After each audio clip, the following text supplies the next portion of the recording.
Called Emu better than Shadow in that game? Yeah, I think so.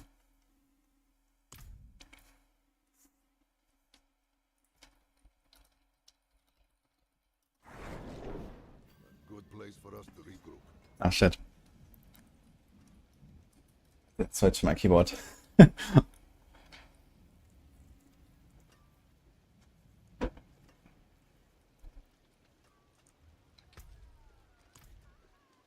Hi, Steve. Okay, almost done with my food, guys.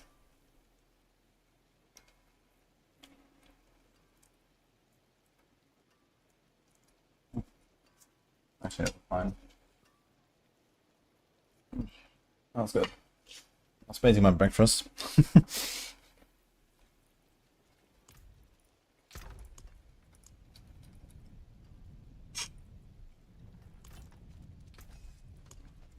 Someone was asking me about if I have Aeon runes for sale.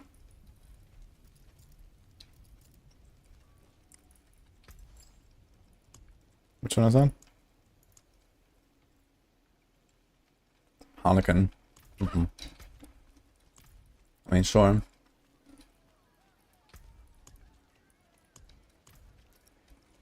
I'm on hardcore though. Okay, don't mind. I have two. Where's Nini? She's probably somewhere in the room with Merlin.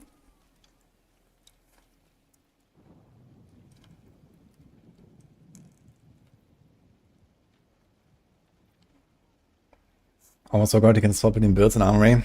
Yeah, who here has actually used armory already?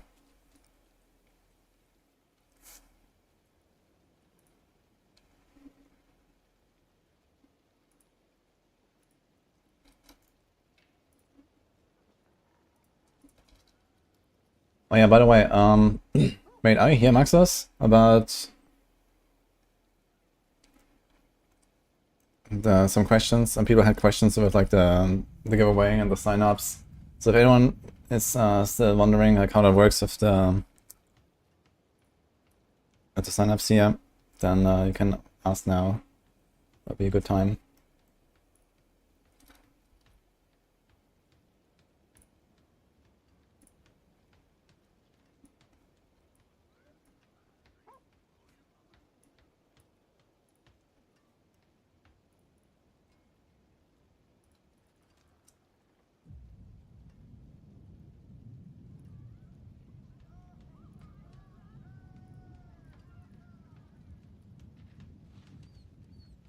Carpet munch.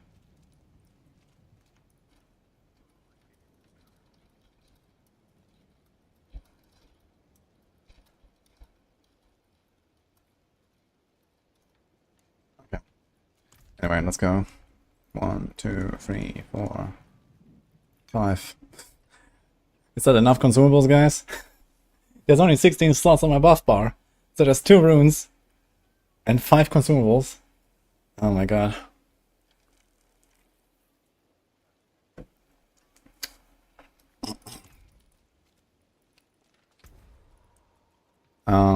Yeah, we're farming 87s. I'm not gonna level all my glyphs anymore at this point, I think. We're just gonna like focus on the glyphs I'm actually using, because I'm not even sure if I'm gonna need some of these, like Tracker. Since they're probably not going to be play TB, it's probably not worth leveling anymore. Those two, no. I'm not sure about that. So we have Snare. Efficacy is also not really going to happen. Bane is not happening. So there's Ambush, Snare, and then everything else. Probably not, anyway. I think worst case you can stab it on a death trap if you have to.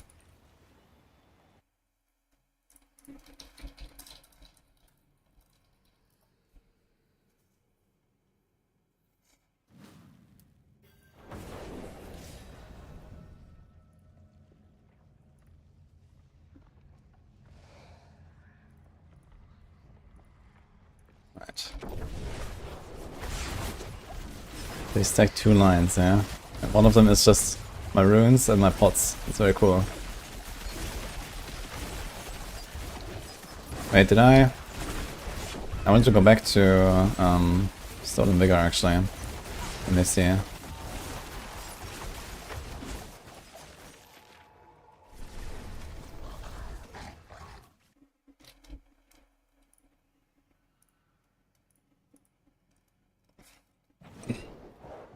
Bodensee. Sable. Oh, we have Whisper here. Wonders of sanctuary at your fingertips. How may I help you?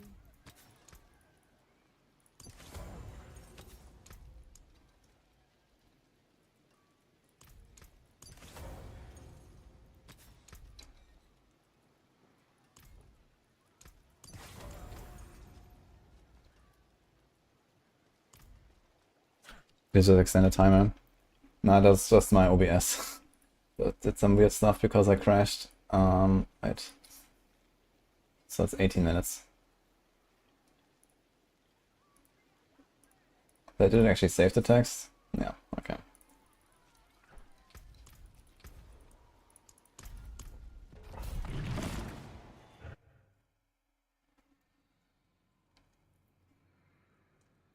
You weren't close enough to the wall on Grig. Oof.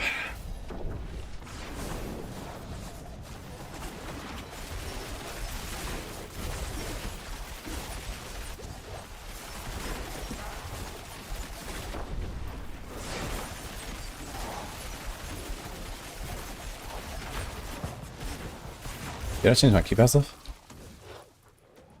Oh. F. Okay.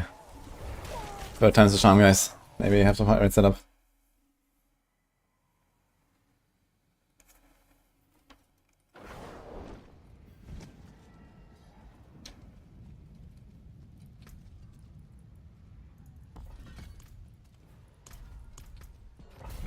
Yeah, stuff we changed here? No, right? Oh, you learned, okay.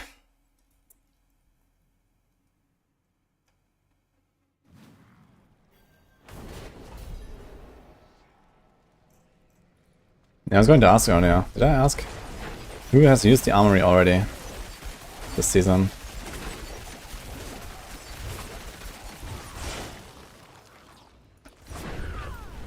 I wonder, like, what's the popularity?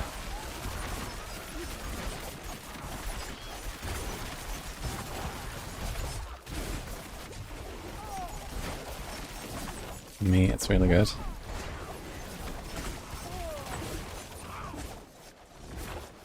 Oa and TB, okay.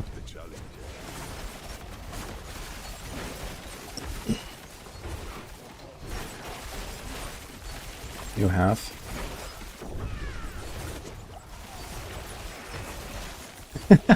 I experiment all the time, want to roll back when it inevitably fails.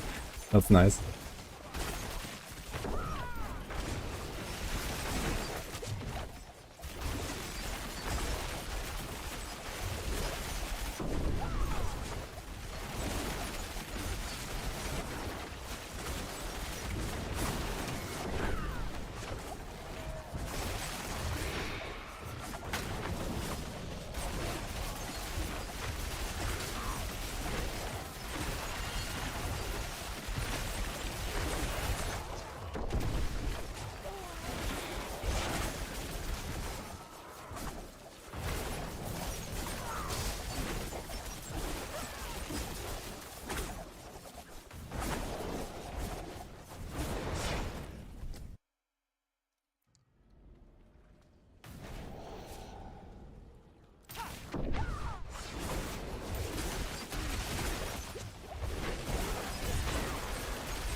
Never even opened it. I accidentally opened it because I just clicked on the blacksmith and there was an armory right next to him. So that's my experience with the armory so far. But I guess I should definitely try it at some point. And especially like, you know, now I'm at the point where it would definitely be worth to just like make Death Trap now and then easy peasy blast to T100, get my glyphs. On the other hand, I kind of want to see, you know, how far I can push this build before I do the respec. So I don't know.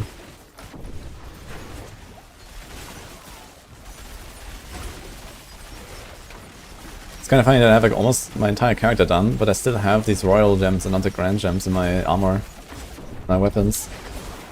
I still have the small ones.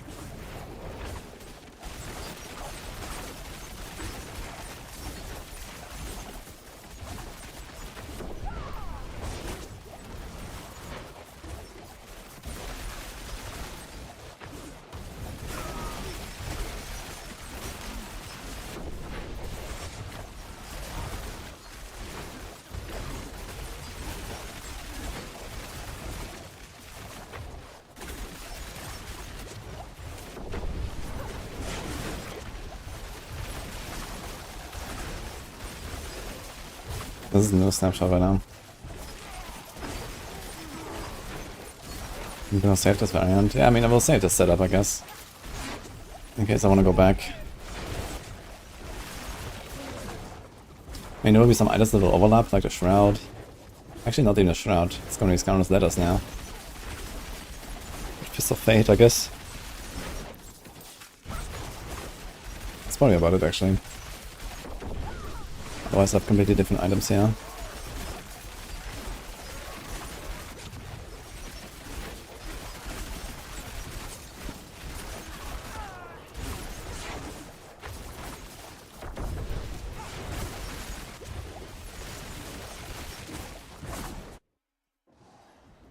There was a season journey quest to open the armory.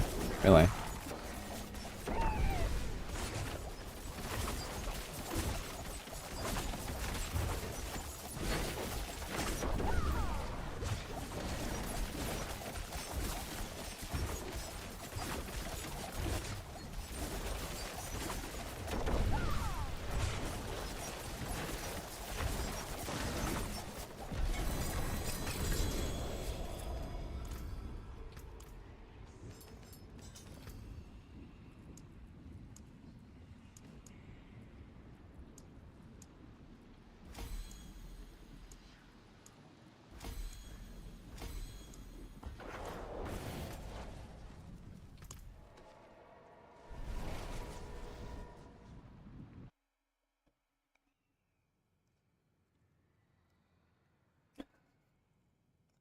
I need the VRAM on a 5090 to play this game. Stupid memory leak.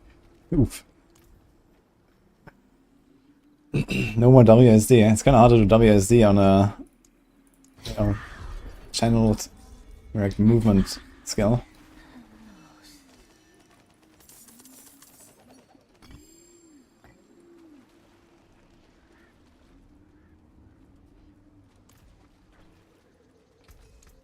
Come back if you need the forge.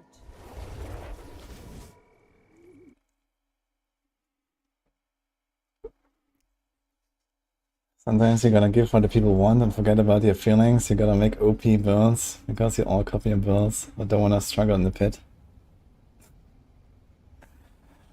All considered. 88. Got all the mythics I want. I don't have a Shaco with cooldown, greater affix. But outside of that, I'm pretty happy. And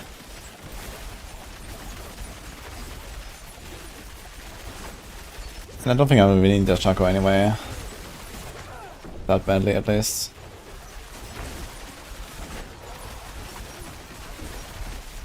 Yeah, in PoE, it's definitely WSD is the way. But in D4, not so much.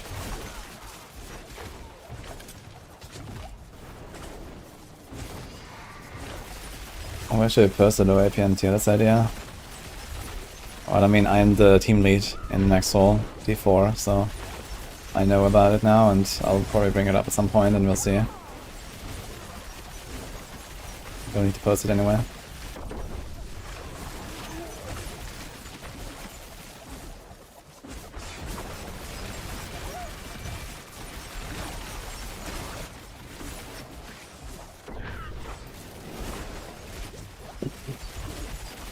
Yeah, I don't think we're gonna make a tier list for that, but we're gonna do a, maybe something like a, you know, note or something like a tag on the guide or something like that.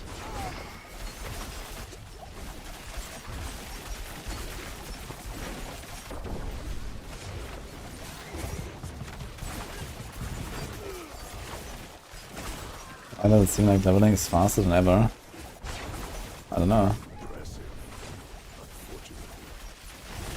1 to 60 takes longer than 1 to 100 speedrun we've done in season 5.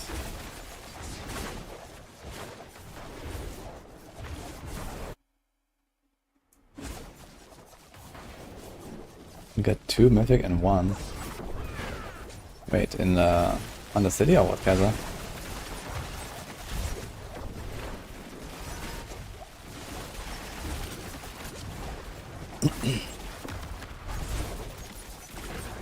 Yeah, there's basically a god around lives a game.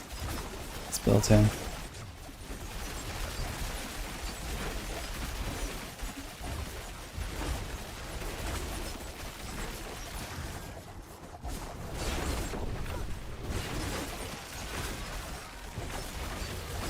Because I was 60 in 6 hours. Now someone just said that leveling feels faster than ever. And for me, leveling on the season start was 3 hours to 60. But in season 5, before the expansion, when we had still the old system, we actually managed to do a 4-man speedrun 1 to 100 in 2 hours. Which, okay, it's not the same as like a season start run. That's solo hardcore, but we were able to level pretty fast in the past, that's what I'm saying.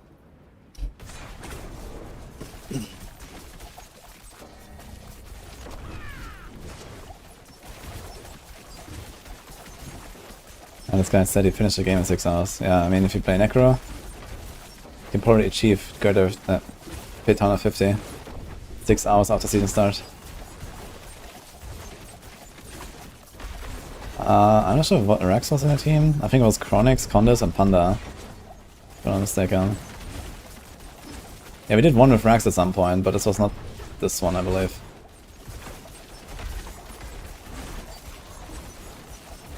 I posted it on my Twitter some months ago, so I can find it there, I guess.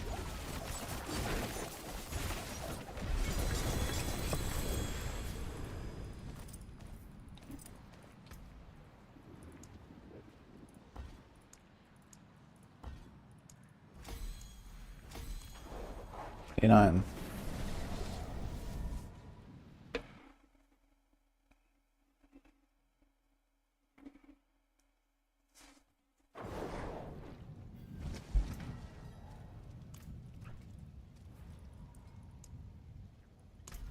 Okay, maybe. Wait, how long was the run? Yeah, it's going to do like a quick one. Let's do like an 80. It's like 6 minutes until the giveaway, so I don't want to cut it too close. High level of 253 and such low damage. Oh shit. It's like 30 billion DPS considered low damage these days. Unlucky, I guess. Well, I can explain. Your level has almost nothing to do with your damage.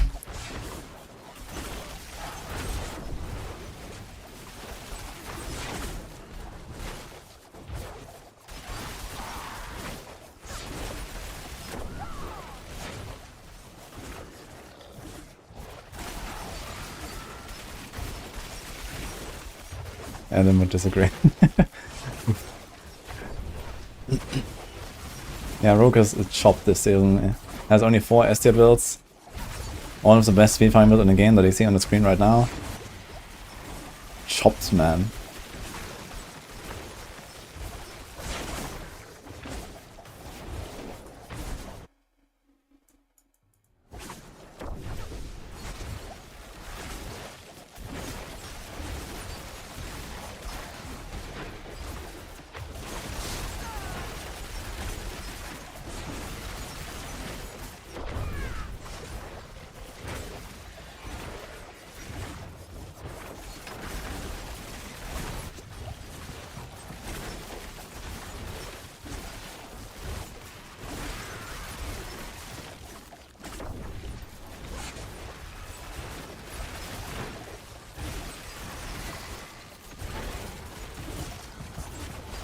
Done right up house feels clunky.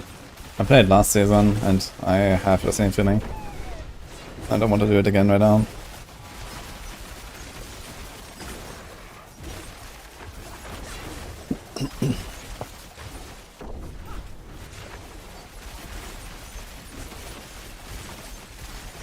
Okay guys, the PC giveaway is in a few minutes. So last chance to sign up. For the YouTube guys, it's on the description in YouTube.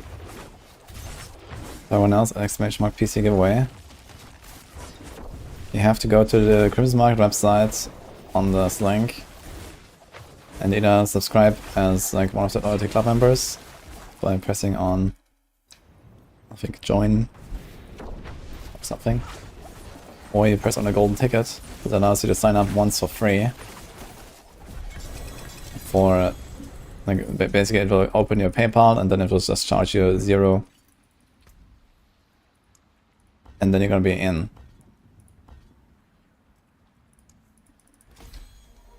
I'm gonna show this again. So it's this PC here, the Path of Exile clock that we're giving away for the Crimson Market in a moment.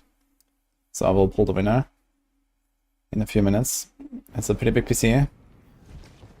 It has a 4080 GPU. That is for some reason not listed here, but we saw it earlier.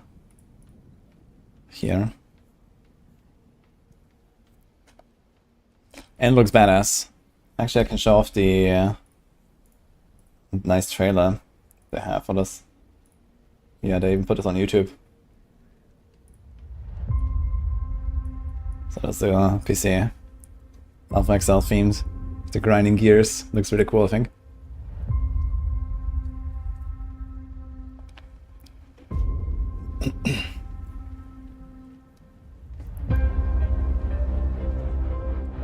So if you want to join, go to this link. Here, this is the golden ticket. You can join for free for 1 month, basically.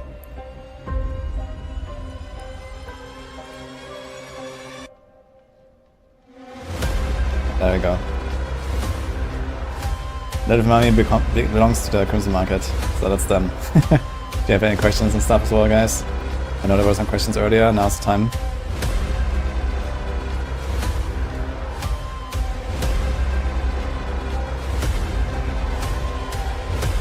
Very epic intro. That number does not match. It's just because I didn't refresh, I suppose. I had this open for a while and I guess people signed up now. Yeah. Okay, so cool stuff. In case you're wondering, they also have like lots of these other custom built PCs that they've been giving away in the past. So they've been doing this for like a year now. So they had like this Diamond Vessel one here. This was like the Spiritborn PC on the expansion launch. There was like this is like my favorite, I think, so far. The Crimson Clock. This was the last Epoch launch. Also really badass. But yeah, lots of cool stuff here. Starforge collab. And there's some other perks as well, I guess, for being a member. So I know that they're working on a lot of stuff. Can I see this here?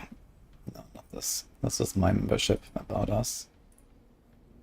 But yeah, they have previewed at least a few things to me. I'm not sure what is public yet. But there's gonna be like, you know, cool other stuff for members as well coming. Ah, look, that's me. That's Rax.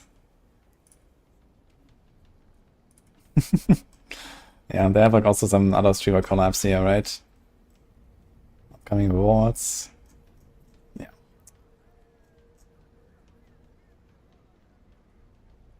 How do you enter? Here. This link. I'm gonna give it like another 1 or 2 minutes or something.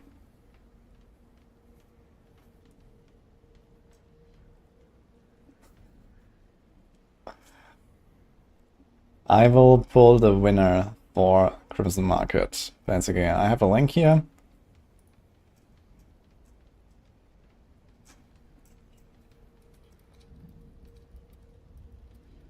That has all the names of all the entrants. Everyone who's a member, like all these people will be on that wheel, and I'll spin it.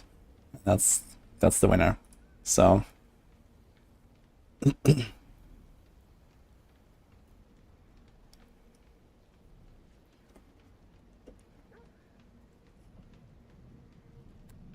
No, it's not, it doesn't, okay, this doesn't have anything to do with my Twitch chat or my YouTube chat. You have to go on this website. By the way, while we're at it, in case you didn't know the Crimson Market, they have actually created this trading platform. This is kind of like, you know, the thing they do. So I've been using this in the past myself to trade my items to pretty good success. There's like the D4 page here, there's also D2 and this, yeah. So ambitious projects. You can also use this to, like, you know, search for items, sell your items, and so on. Vote for marbles. A marble grind for giveaway. That would be funny, but that's not what I'm gonna do today. But I can suggest it.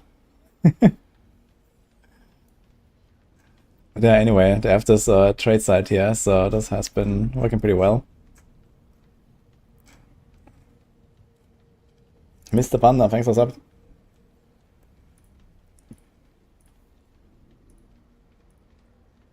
Okay. I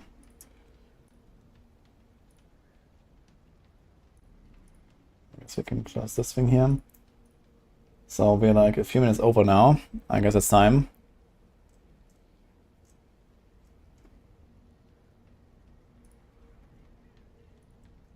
You see the link.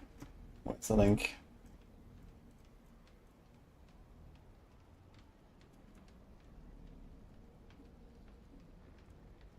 Yeah, you just need to be a member. You don't have to do anything else. If you joined the club, you are in. So just trying to find the link. I'm not sure if I have it actually.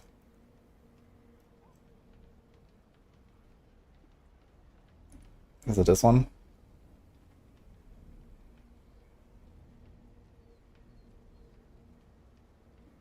Okay, they have like basically this wheel here. Okay. Yeah, I think that actually shows. I think that okay, so you can actually preview this here. So you can't spin this, I think. Spin wheel, or can you? Is it this link?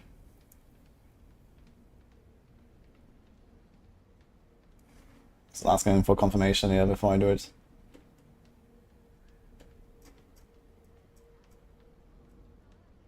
That is it. Okay. Should we do it? Your account settings page just keeps cycling, can't link anything.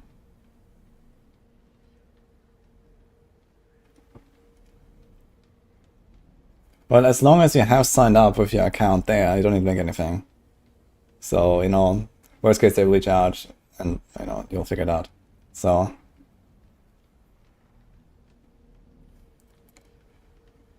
Okay, I'll do one last refresh.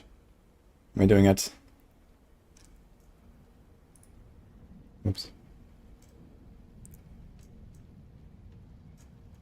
So this button, right? Yeah, last time we had the other spin the wheel thing. Is this different? What is this here exactly? Oh, I can just do like some random thing. Alright. It's funny that you can watch this here. Okay.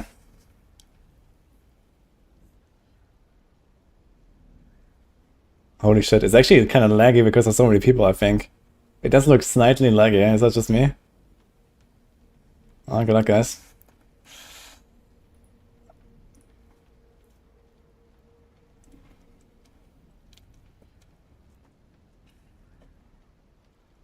Oh! Alright. The winner is MWH.Taran. Alright, there we go. It was a pretty sudden stop there. Alright, well. There we got it. Rigged. Of course it's rigged. Are you here? I'm not sure if they're here. Could be that they're not, so. He's not here, respin. You have to prove they're not a bot. Well, I mean, you have to sign up with a PayPal or a Stripe account. So, I think that's a relatively well protected, like, anti-bot measure. It was rigged when I went on. Well, to be fair, I had been like the highest tier member for like 1.5 years, so I guess the chances weren't that terrible. Bots are good at computers.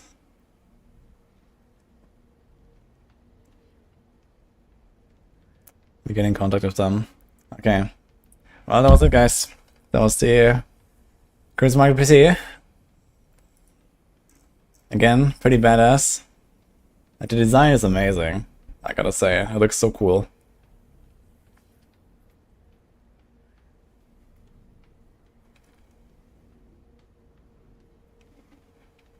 Yeah, and we're gonna rate you guys later. When are you on, Maxus? So we're gonna throw them a host for Lilith Mummy. You guys can get to see that later. Yeah, doing like lots of other cool PCs here. I'm very excited to see what else they're coming up with in the future. Alright, we did it. So I'm just gonna write that down just in case.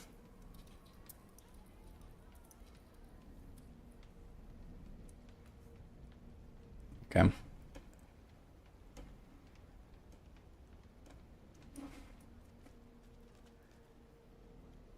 For like 10 more hours.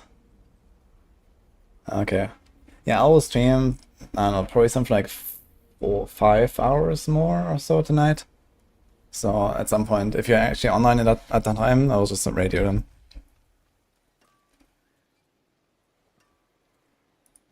Gotta show them some love, guys. Use it well.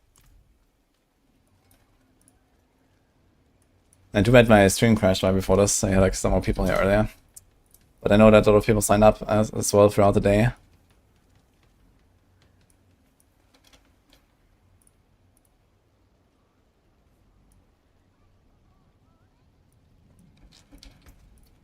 Okay, so what are we doing?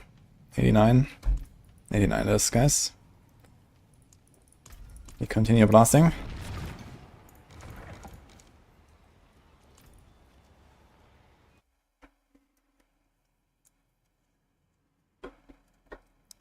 Nice to actually see a PC giveaway happen. Too many smears milk views of PC giveaway titles and never actually do it. Really? I mean, what do they do if that happens? Like, what do you mean they don't do it? If you say you do a giveaway in the title and you don't do it, then you're kind of fucked. Well, at the very least, fucked up. Actually, I have to change my title now, I realized. I started the wrong game. Really?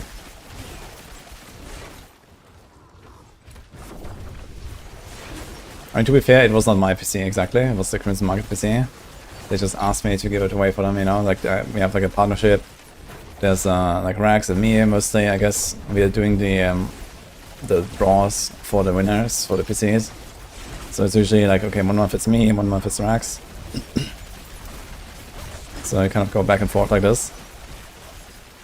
And you know, we advertise the site and the trading platform, the loyalty club they have, and so on. So obviously they're trying to like build a bit of like a long-term thing here. And I think they've been doing really well so far.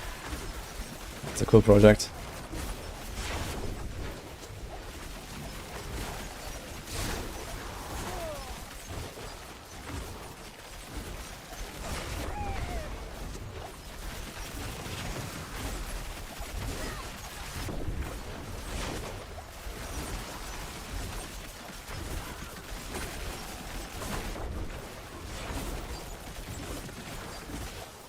You plan on upgrading to a 5090?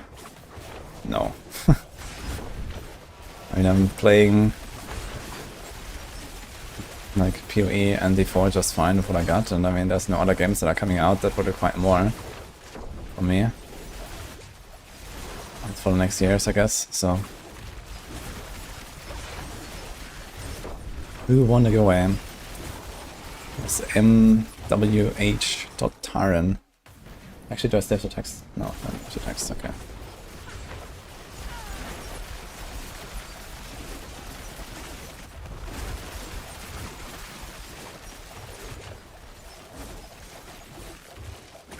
It's the tier list in the free mates that are built in category S is listed in strength from top to bottom. Yeah, basically. We ranked builds by, like, line by line, basically.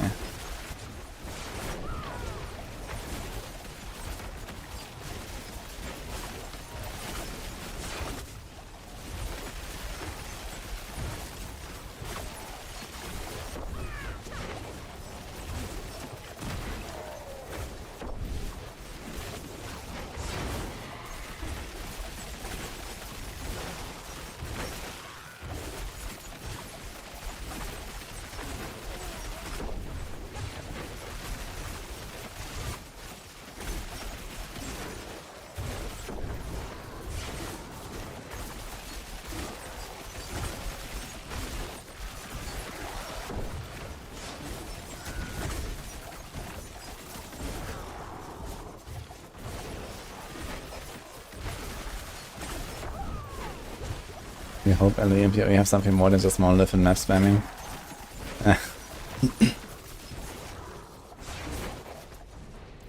And PoE will evolve. And that's Epoch. Evolves very slowly, I guess. But yeah, I mean, PoE is gonna be what it is for now, for like the next around year, I guess. Without really any huge changes, I guess. Until you get the first leagues. They just need to, like, first of all finish the game, right? They have to finish the campaign, they have to finish the classes, and so on. And, you know, they're not gonna add anything extraordinary until then, I guess. Besides, like, tweaking the systems and whatever, but...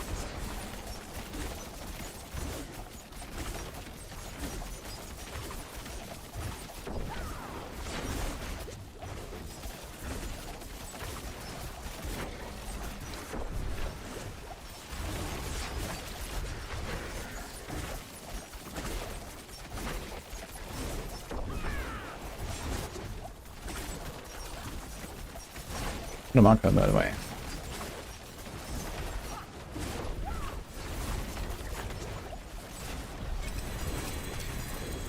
That was an 89 in 5 minutes, including the boss. Not bad, I think.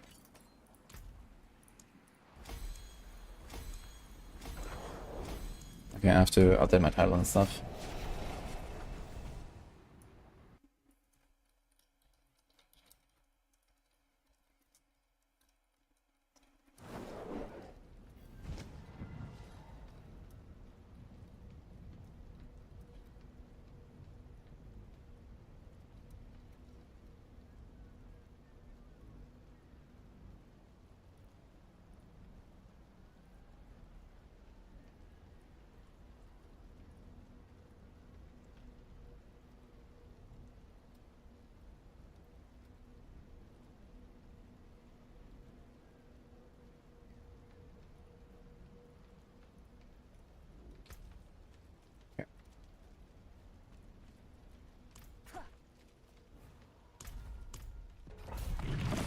Two runs per tier should be fine.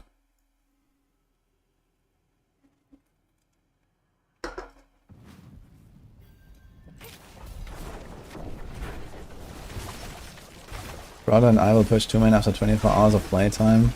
Are you gonna go ham and grind and then push? Good luck. 2-man meta. I don't recall right now what we discussed.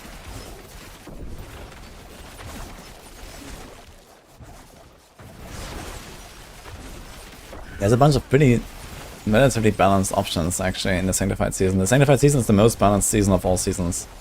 So there's like a lot of really good stuff. There's Multishot, there's Impale, there's Raymond, there's Nova, there's Rathma. Maybe Fist of the Heavens is good enough. Do we have the tier lists? I think the tier lists should be published already. I told Chewie to publish them. I don't recall what we said about 2-man.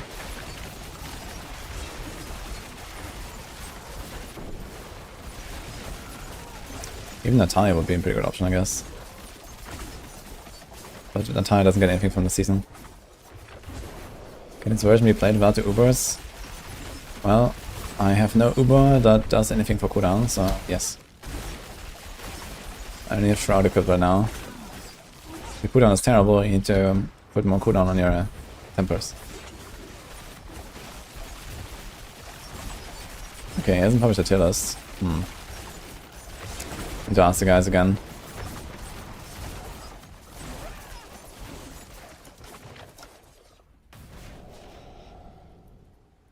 But I can maybe check our sheet.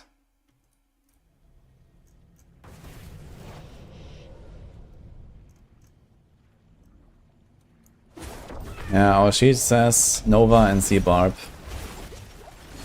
But I'm pretty sure if you don't want to do Nova, you can get away with other stuff as well. If you like to do that. As I said, like the builds I just mentioned. Sanctified season has a lot of relatively powerful stuff across the classes.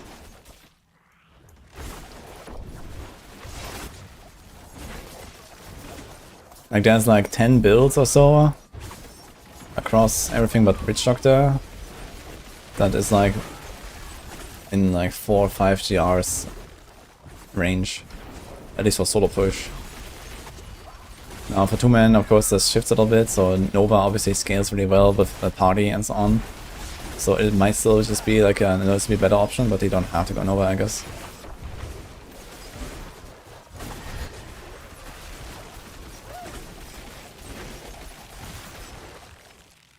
It would be funny to see like a Raymond DPS.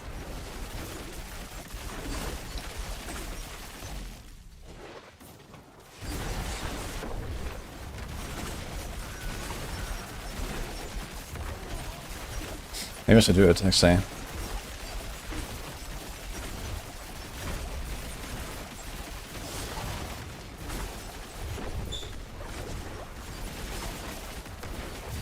Do some nice inner speed farm. Visions. And then a Raymond push.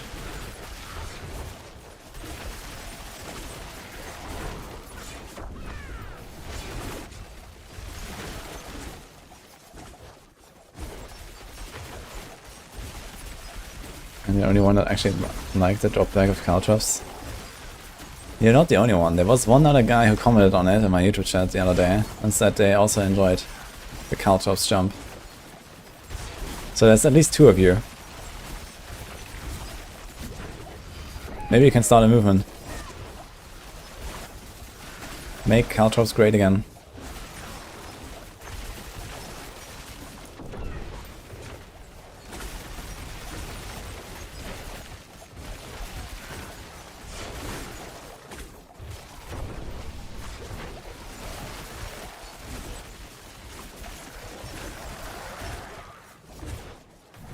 Was extra mobility. Really shitty mobility, that's actually worse than walking, but I guess you can call it mobility. I mean, okay, there was definitely a bit of merit to it, because it would allow you to sometimes like jump over something, or actually like, you know, jump right out of danger or something. But doing that for this purpose was kind of tough. And most of the time you didn't care about that purpose, you more cared about just applying the debuff, right? Like maybe if they hadn't given rogues so many like actual like damage utility options, you know, like smoke grenade, caltrops, and so on, like there's like all this like kind of like damage stuff in there. If like these skills were like strictly utility, then I guess they wouldn't have that issue that much that we want to use caltrops all the time. And they could actually use them more for their like real purpose, which is like the slow and the jump and whatever.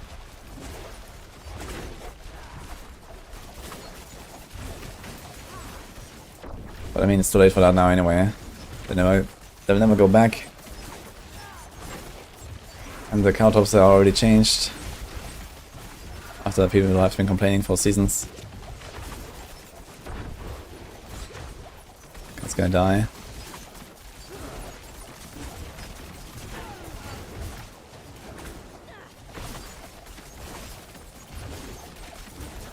Yeah, I mean, it's what I suggested for a long time. Just like make it one of the skill upgrades, so you can choose to have to jump or don't. But this is not what they wanted to do apparently, so they just decided to completely remove the jump, and now that's what it is.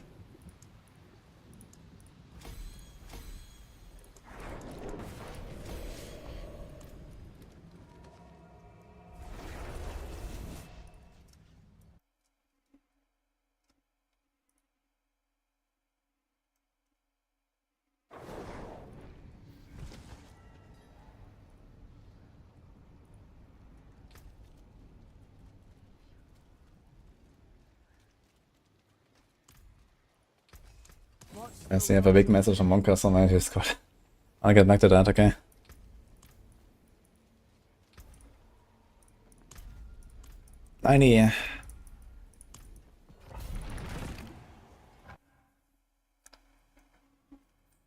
One shrine and 39 dungeons. Yeah, honestly, I'm not sure if the potion actually works. Like, I hear from so many people that they just don't get these altars, and I also haven't gotten that many. Considering it's a 1 in 10 chance with the potion, supposedly. Maybe the potion is just not working.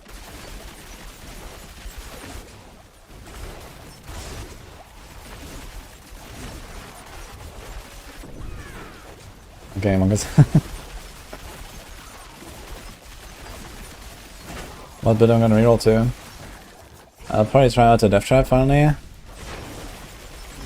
Although not 100% sure yet how we'll do this. And yeah, Spiritborn. I kinda want to know Spiritborn. Maybe I'm gonna start with Spiritborn and we're gonna do the Death Trap tomorrow or something. I kinda feel like doing new class as well. We can come back to the Rogue as well.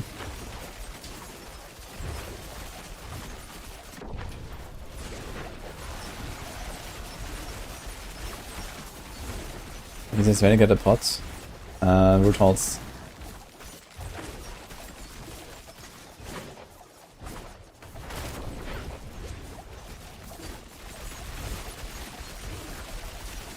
Get Perinado at 36 hours played. Oh shit. I mean, to be honest, I think it's kind of cool that they are making stuff like that. Like, we're always complaining, oh, progression is so fast, there's nothing to grind for, and so on, and now they're actually kind of giving us that. And personally, I actually enjoyed it. That there were like these altars and I have to find them.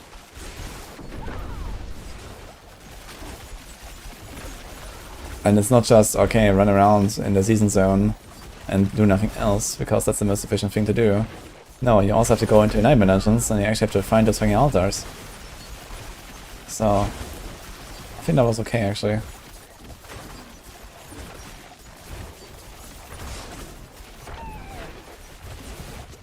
I guess it's just like the contrast between the altars are pretty tough to get and everything else is ridiculously easy. So if like generally stuff was just harder to get, then we wouldn't complain so much about the altars. And it would be fine, I guess.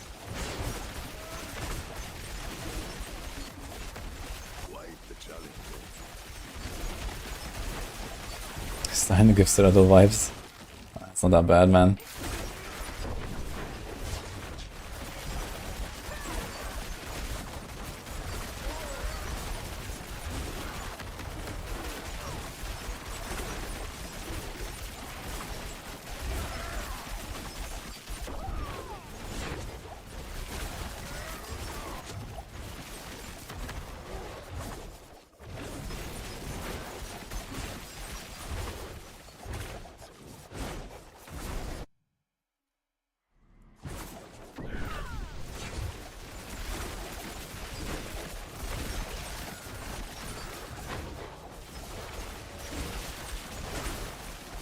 I've not tried Twisting Blades and I won't. I was planning to, but there's a few bugs of it.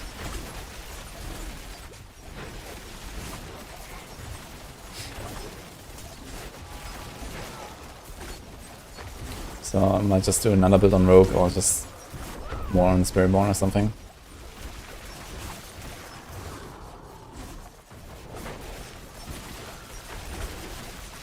I have a hard time getting out of T2. I should probably try to get to like at least your 4th Paragon board and Glyph or something. Or 3rd. Level them up to a level where I can at least activate the Glyphs. Focus on getting the most important legendary aspects for your build. Maybe a unique or 2 that you need from specific bosses. If there's something big. I don't know what they're playing, so I can't really speak to that. I'm enjoying PoE, already 4 more. I'm having a good time here right now, but I'm also looking forward to going back to PoE. Season start is always good though.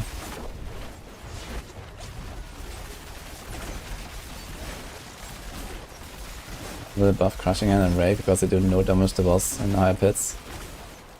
Yeah, they're just not really boss killing builds, that's just what it is. I could imagine that maybe they're gonna buff Spiritborn next season or mid-season patch even. Now that we see that they're actually kind of weak compared to other classes. I think more importantly, they probably need to nerf a lot of stuff from the other classes.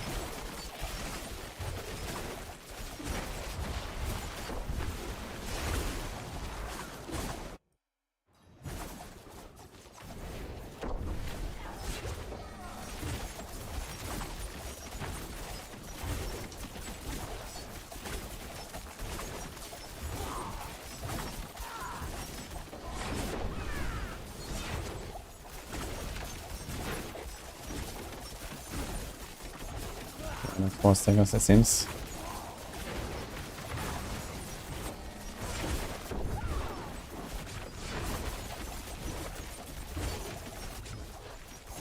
Maybe more.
I have no idea what you're talking about, Bombadil.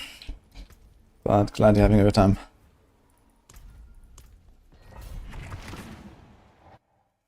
I got scared a few times. Wait, because of what? How do you play no snapshot build? You worry about some snapshotting? Yeah, the only thing I really care about is that I do a dash or a shadow step before spinning. But you do that kind of naturally most of the time. Like here, I shadow step this guy and I just hold right click. But then now I do a shadow clone, cold, dash, and just keep holding right click basically.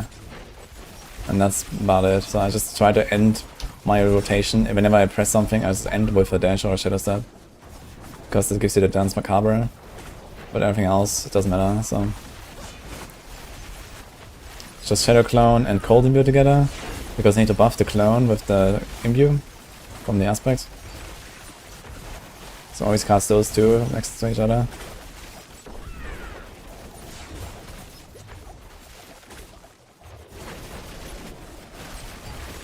Yeah, and there's not be anything else that's a snapshot or something.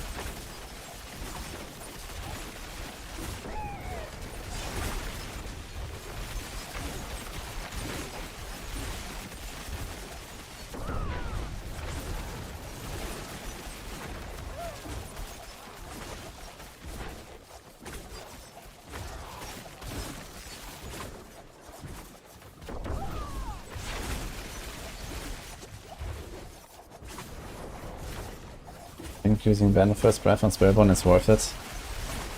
I need to see how many resolve checks it has. If it's like the same as the Temper, like 1 to 2, and then you Masterwork it to 6. And this could be something for Crushing Hand. That's like the only scenario, maybe. But if that is like a Kapaneki build, for example, then you want the Midnight Ring. And if anything, you probably would not want a Stardust or something. Yeah, I've not seen a new Midnight Band of First Breath. 10 with GA and Masterwork. Okay, that's actually a relatively good amount. For Crushing Hand, this could be a thing. I have to check it out. But the bigger problem is you also have to evade constantly for it, which is something you don't really want to do much. Although, I guess what you could do is you can go Eagle Spirit Hall instead of Centipede Spirit Hall.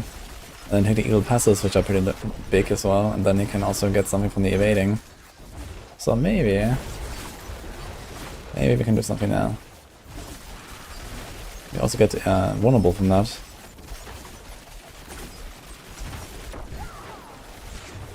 And then you could run double Unique Ring.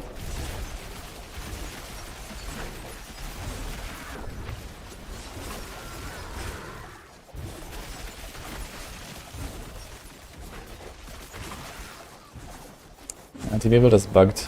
You can still play it though. Still a good build. Alternative is Knife Arrows, Death Trap, Desert Knives, Barrage. Rapid fire.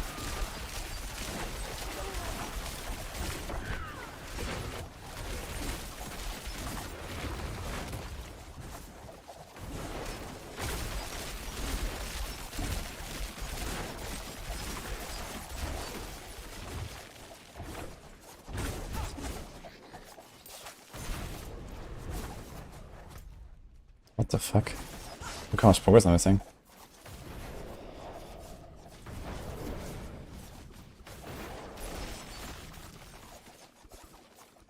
Try to ban the first breath for evade. Maybe.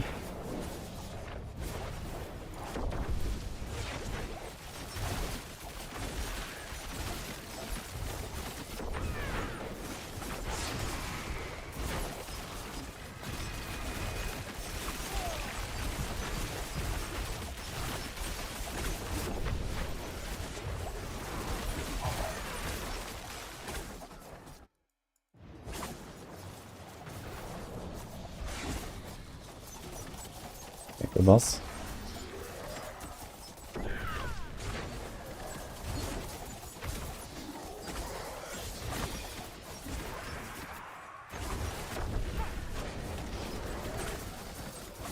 That's the power of trick attacks.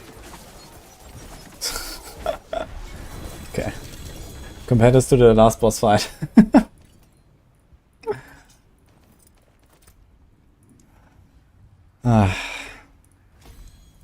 Blizzard.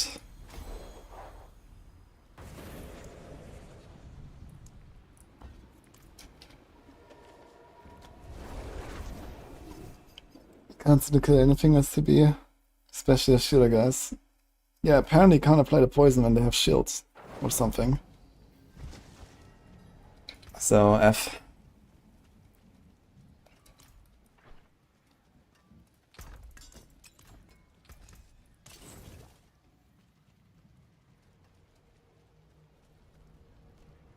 Xbox players can play PC in the season. Yeah, this is crossplay.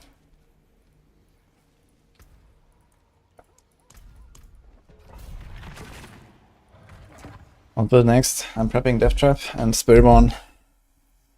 Spiritborn, I'm gonna do a bunch of things. Not sure what I should level with on Spiritborn. Any suggestions? Maybe I'm gonna do a good old Stinger to get started.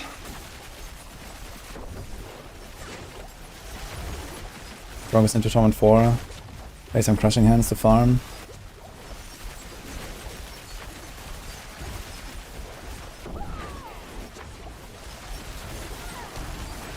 I wanna try Stinger with a new ring as well.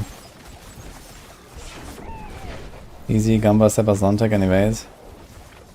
Yeah, Seppa, Zontek, Gamba is not happening. Uniques have become really rare from Gamba. That's not last season.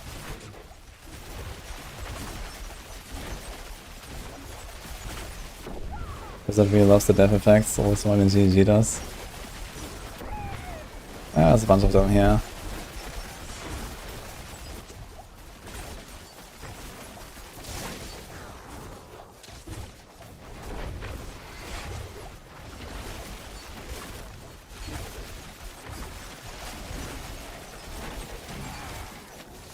Yeah, it's true, Opals don't really do much of Phoenix.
Win, Huntress.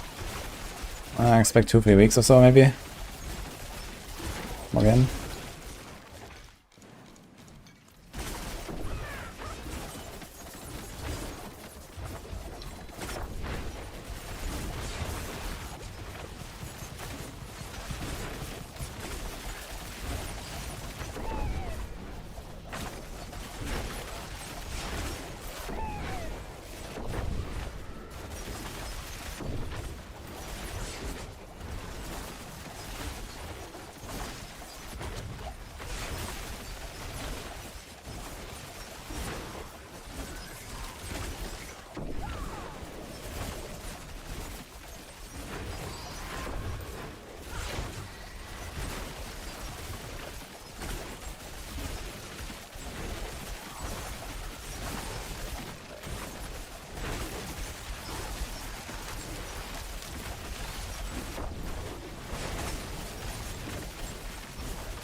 We should prefer the expedition chest to be bigger.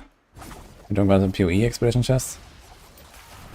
Yeah, I agree, it's kinda hard to see them and click them sometimes. Unless you have like very little shown on your filter.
Access balance, guys.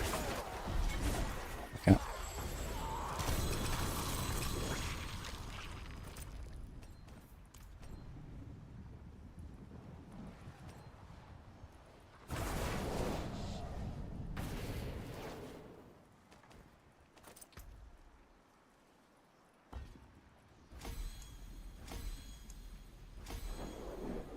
It's another 91.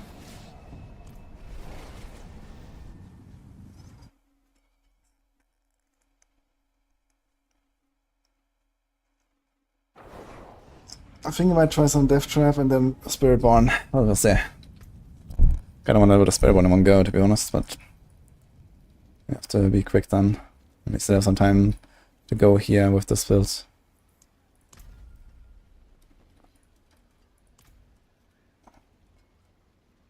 I'll be like 2 minutes.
Okay.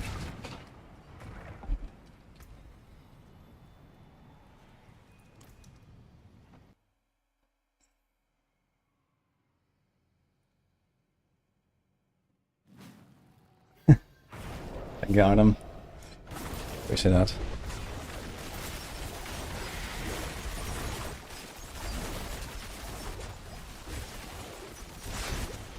Yes, armored interdiction aspect and blocking over 100% is no longer a thing.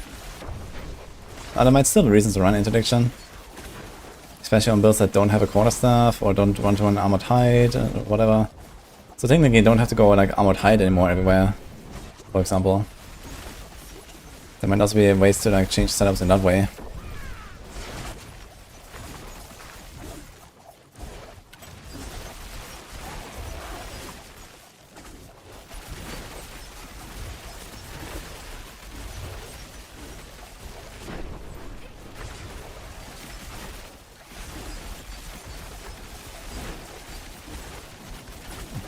You really want to spec to Death Trap?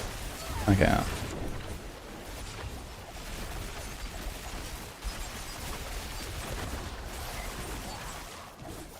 Okay, how long will I be busy with this here right now? If I actually want to level my glyphs all the way to 100. Look at this here. So we are at 91 now and this is still going really fast. So it's like 2 runs per tier. So like 6 runs, like 50 minutes per tier right now. So in 1 hour I'll be at like 95.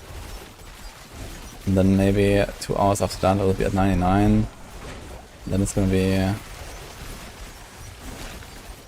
11, 12, 1 AM. Okay. I think you can like relatively comfortably level our glyphs now to 100. Just the main ones. I think I'm gonna do this with the Dancer Knives just because I've actually not pushed it, I think. I think last season I didn't push Dancer Knives either. But let's see what it can do. And I still have Masterwork 8 out of 10 for everything.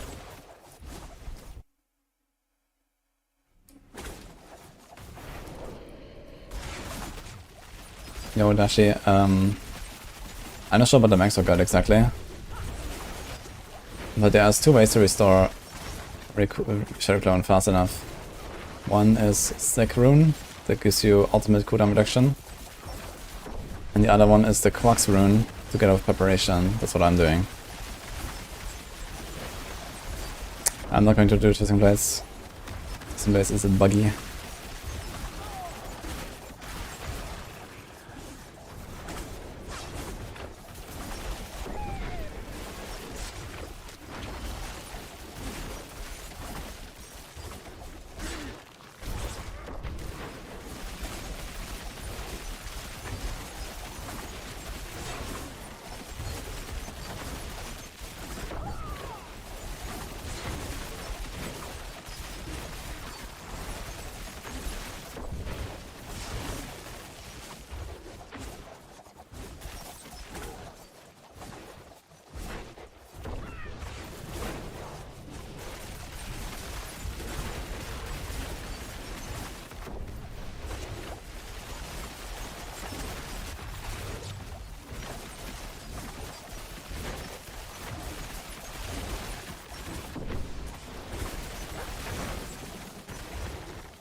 Top 20 to the boss. Very good.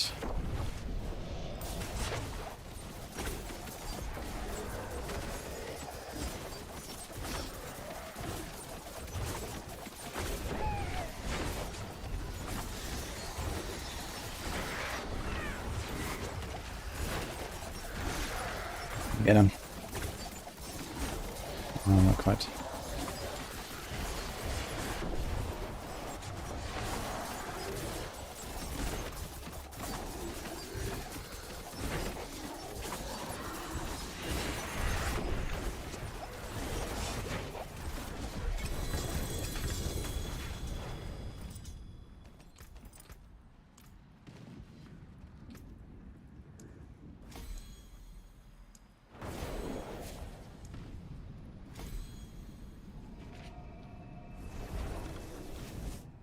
The planner doesn't recognize the aspect and gives you the skill ranks.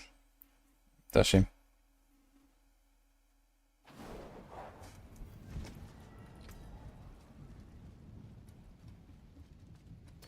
Nice ring.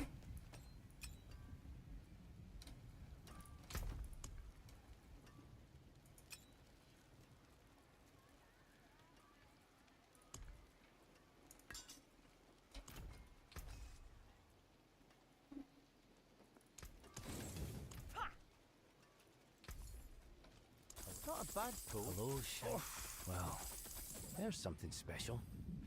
See some steel you need? Better than a hammer sings on your return. And around this point when Nasty Nice falls off. Says who? My friend.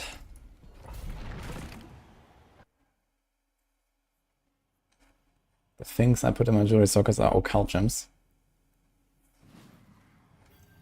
You have the one of damage reduction, the ultimate one, and the agility one.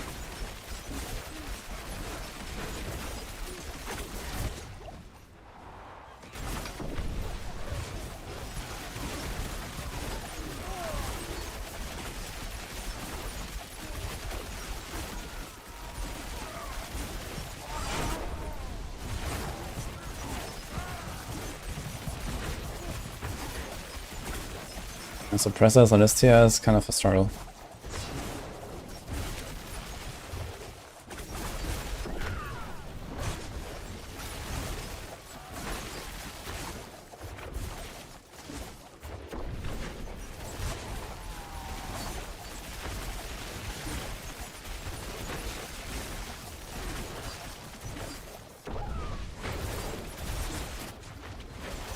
I mean, you're slowly heading towards the wall here, Stitchdown, but not yet.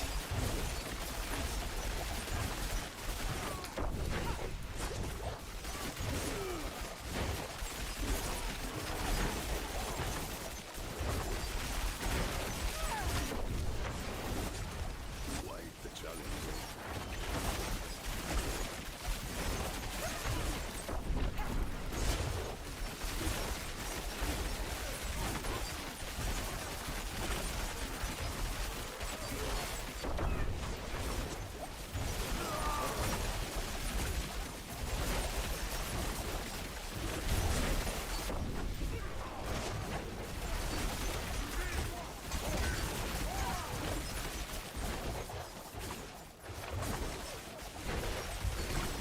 I'll bet it in here. It's generally more damage when you can CC enemies, but on a boss it will be less, unless there's adds on a boss. So Petition is nice because it's like consistent boss damage, without like this crazy scaling from trigger attacks. But Cow is generally a little bit stronger.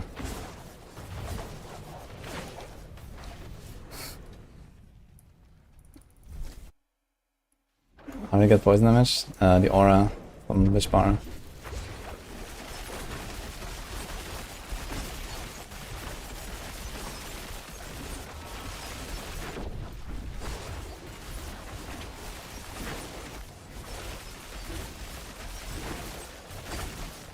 Don't you think there's not enough damage on the main skill? Maybe because I could have raised the damage to compete with other classes.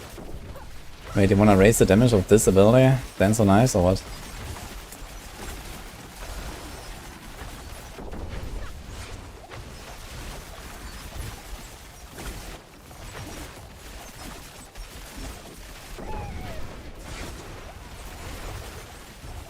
So if you want to buff it to the level of like the other top builds, then you have to buff this by like, I don't know, a factor of times 20 or more. If you exclude like the really crazy stuff like Blood Wave, that's probably getting nerfed. So imagine this build like 10 times or 20 times more powerful than it's now. I was already outpacing everyone on day 1 and day 2.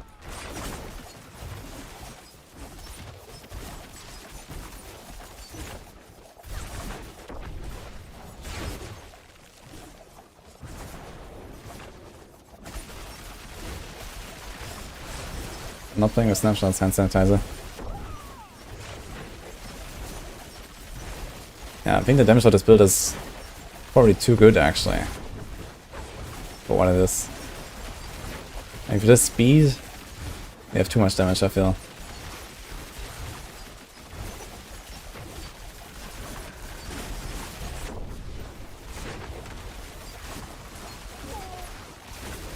I think it's fine to accept that some builds are better suited at doing certain things, you know. Some mechanics are just, you know, better fit for farming, and others are better fit for pushing. And I think that's totally fine, you know. Some of them are better fit for bossing. And especially now that we have armory and these kind of things, like I think it's fine that not every build performs at the same tier in raw power, because if they did, then you would have, you know, then it would have no one play a slow build. Everyone will play just the fastest build. If they're all equal power, and there's no difference in like how strong they are, then we just go for whatever is the fastest. But here I play a fast build and the cost is I'm weak.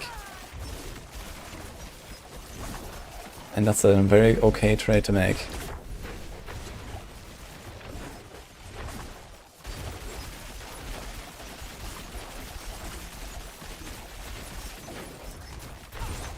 And I mean, as you can clearly see, there's not even anything that is missing for me that I cannot have. Even this build can complete its glyphs to all the way to 100. So what else do you really want? And I can I can kill tormented bosses in 4-man in like seconds.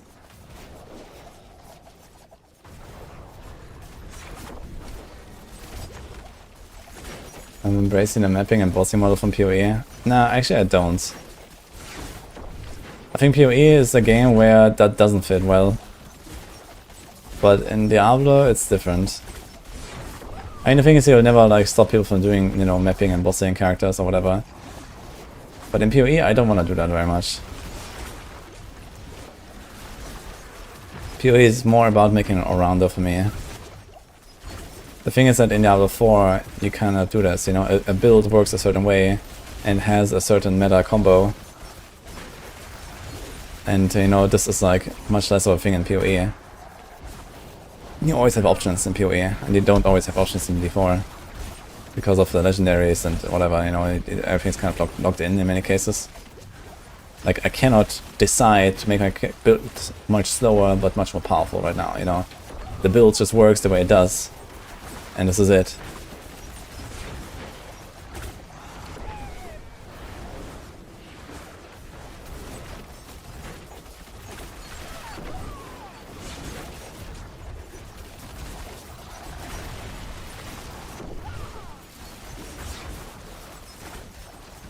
It's funny how I'm actually killing him when trigger text is up, even though he's not staggered. You can see his HP drop.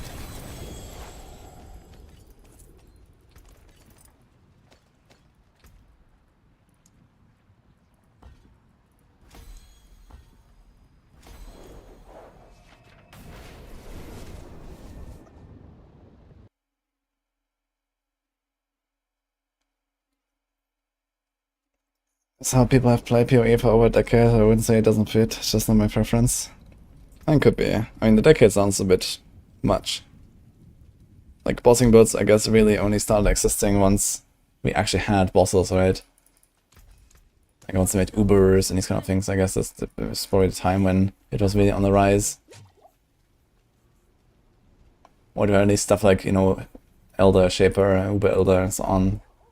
But I mean, 3.1 was like 7 years ago or something, so... Oh, 3.2. Was. Thanks for playing.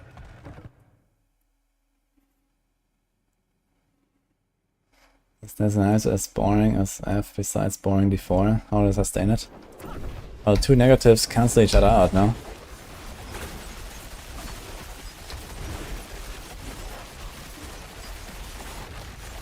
Hi Umut. About snapshotting, it means that you get a effect for a long time when it's like only affecting one attack.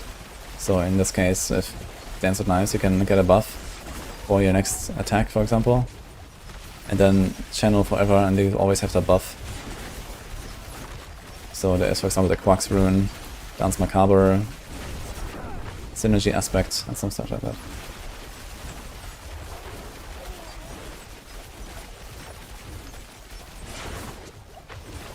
Impressive. Unfortunately.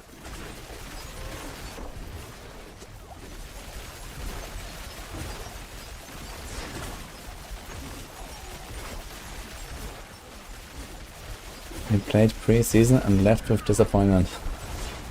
Oh, welcome back, Danny.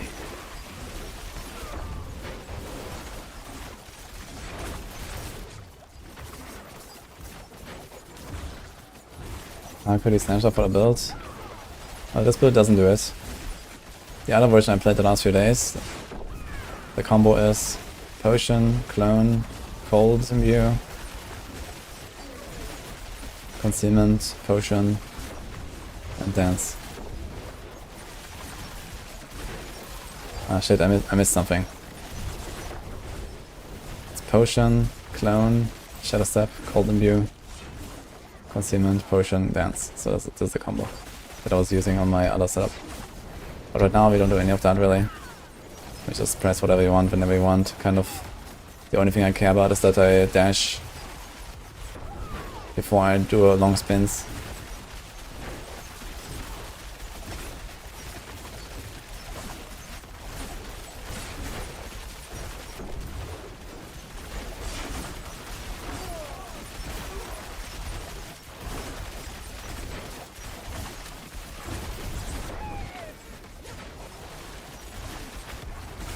And then we are in Season 7 and there's an expansion out. There's a new class. Everything has been redesigned, there's new systems, new content, a new region.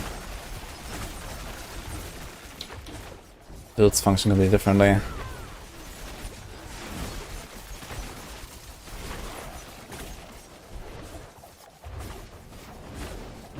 Why Shadow Step? Because you gotta go fast.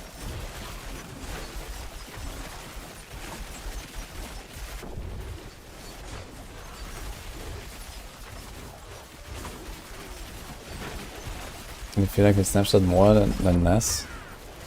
I feel like no, it doesn't bother me at all. Like the only thing I do is the dash before the spin. That's it. Ava tested it, and the Dance Macabre does not work for the clone. So all you have to do is do your clone, your cold imbuement. You just cast them, and then you dash or shadow step and you spin. That's it. No potion shenanigans. No concealment shenanigans. Or here, I just like keep spinning, I just hold right click and sometimes I just do a dash, for example, because I want to move in that direction or I want to shadow step in that direction. So I automatically get my Dance Macabre that way.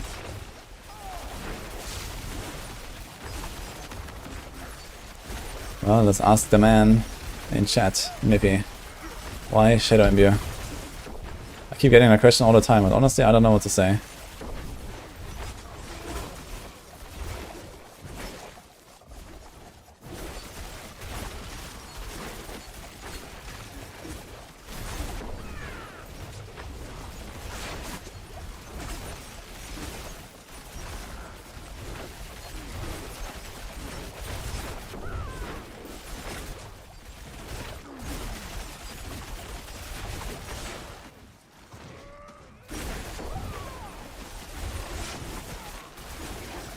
It's faster in T4.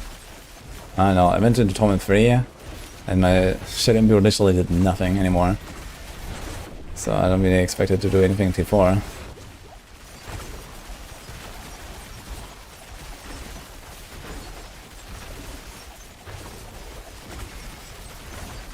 I guess I can see the advantage that you get the 12% damage easier than the 40% damage of the cold.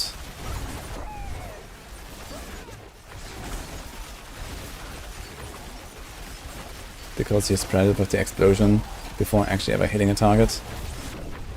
It's like active already before your dancing of knives actually hits them. So that's the one thing I can see, yeah.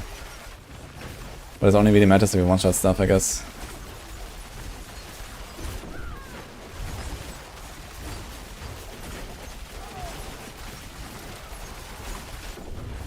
One-shot nowadays in tier 4 with Shadow Imbuer. Interesting. Might try it again. Kinda surprised to hear that, I gotta say. Like even on like a... I don't know, what did I do? Twisting Blades, I come like a mixture build. I couldn't kill shit in tier 4 with Shadow Imbuer back in like season 6 or season 6 PDR or something. So I'm very surprised to hear that.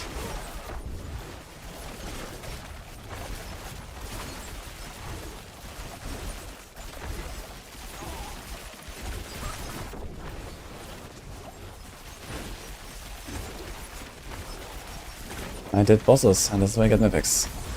And then I did some Kuras in the city, and this is where I got some other picks. Because I had tributes. But mostly it's bosses.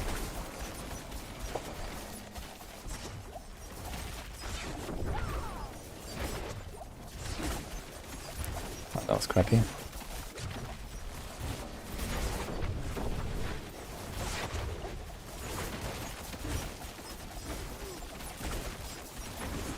Wudijo. Here he is on a 1 week vacation.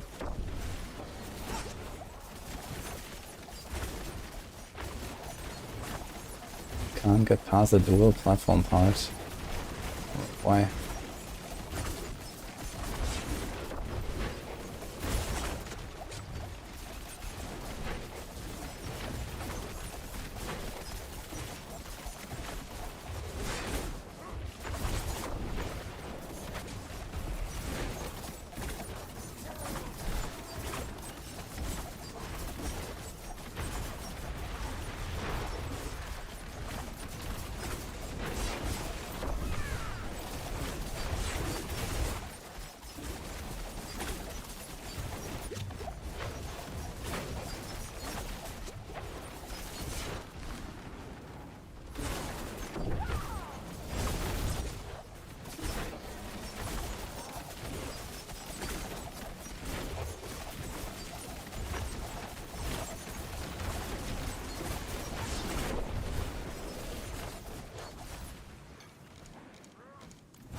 Yeah, Golden Tiger, thank you, man.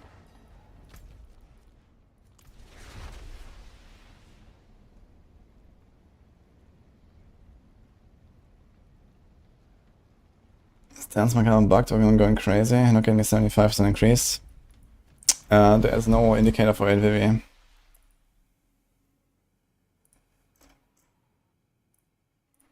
Did you test the numbers? Hallo, oder? Was ist das hier? Get 1 heart for Rashad. Oh, I thought you have to turn in. To wait, it was just a pit completion. But since we're here...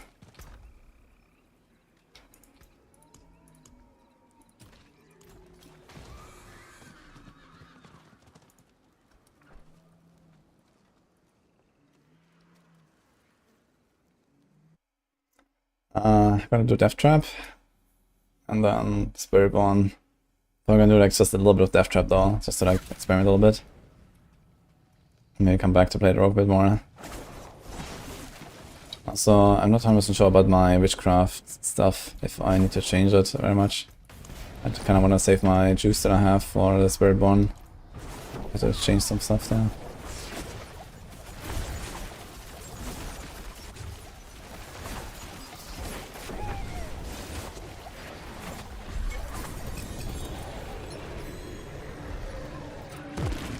Can turn in.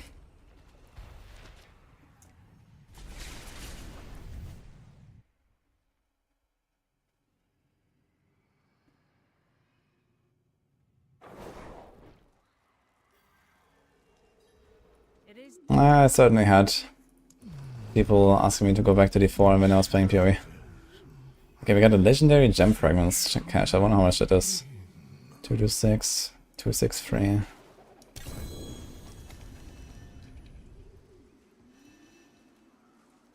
Like 4k amethyst, 2k topaz. Not very impressive to be honest. That was like 1% upgrade. Stonks.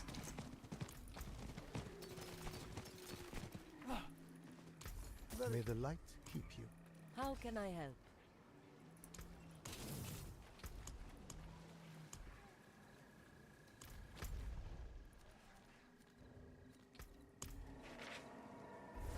It's better not to do anything. It pulls enemies around. I feel like that.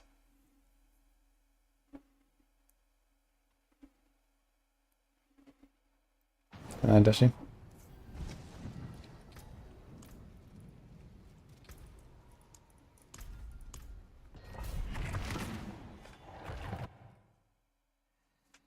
Sure, if we're gonna do a druid boiler.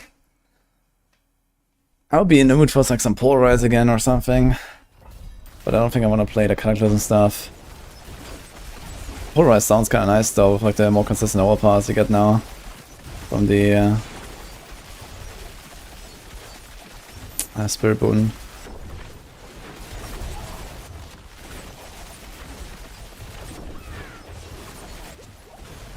Be more excited for the free season over D4 or PoE. Hell yeah. Who's gonna play some D3, I guess?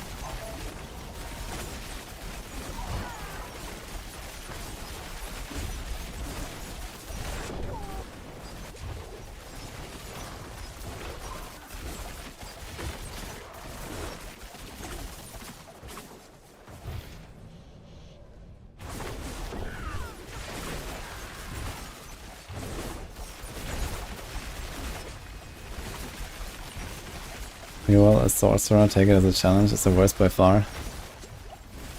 Yeah, I know sorcerers are relatively weak right now. I was thinking of maybe playing ice shards.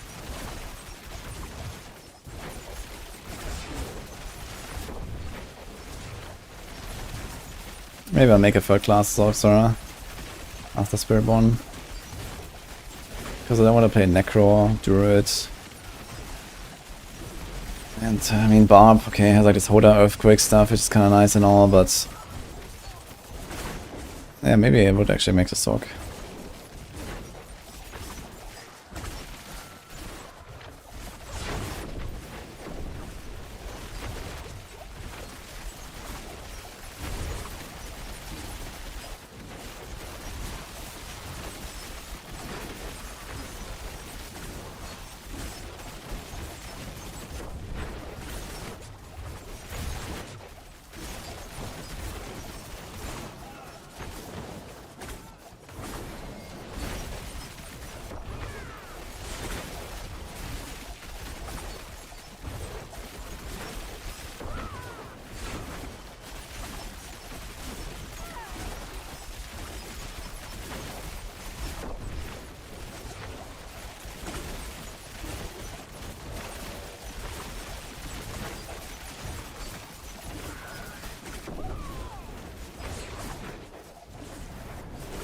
Spiritborn still exists, yeah, that's a pretty good farming build.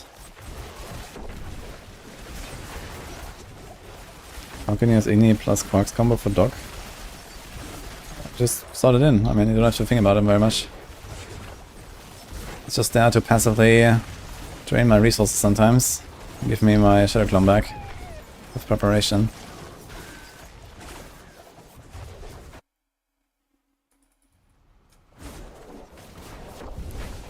Next PoE2 character. Well, unless they surprise us with an early Hunter's patch, I'll make some Fire Spellcaster. I haven't done any spellcasting yet at all.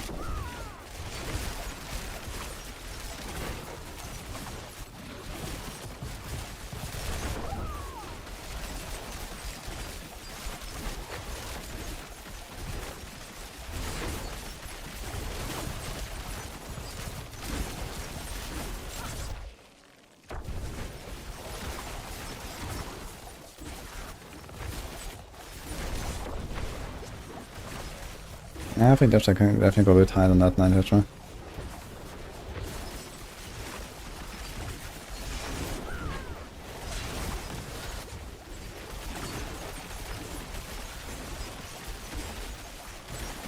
Even without Hoda, Leap Crack is kind of fun. I actually don't like Leap Crack. I feel like the camera movement and stuff is like too erratic. I don't like that. Like, I like leaping, but I don't like only leaping. You know what I mean?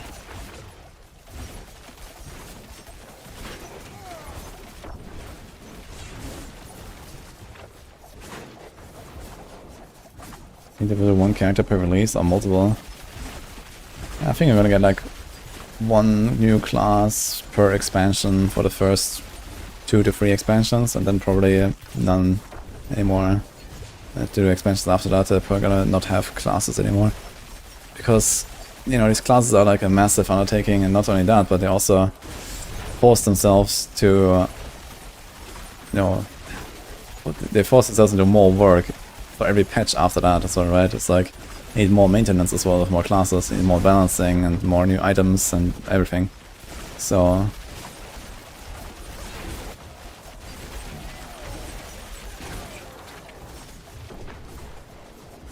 it is Tanak.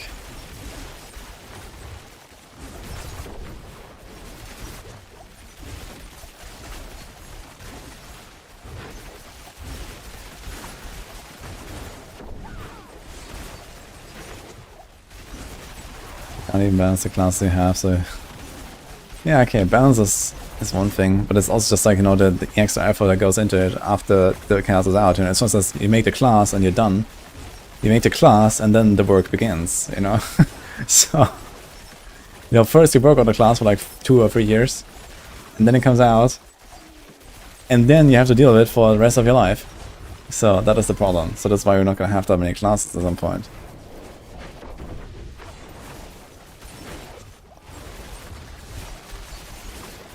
So yeah, I could see 1 or 2 more classes after the Spirit one, but I don't think we're gonna get more than 8 in total. Did I sleep? I did sleep.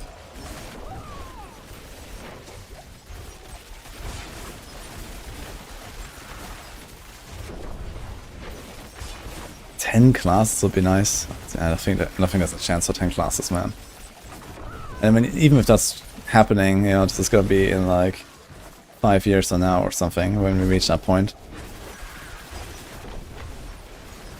And at that point, actually, they should have been... No, there should be like Diablo 5 on the horizon. At least if you take them to their word.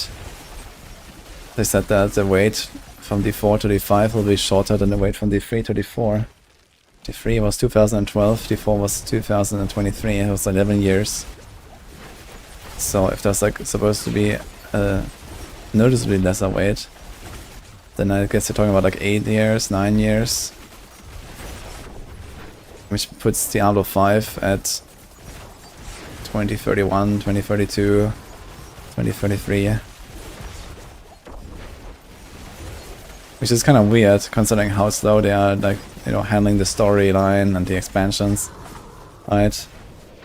I can't really imagine that they're gonna bring out the last expansion of Diablo 4 in like, you know, half a decade from now, and then kind of like immediately after actually drop Diablo 5. That would be also weird. I would definitely expect a few years gap between those as well. So honestly, who knows, man.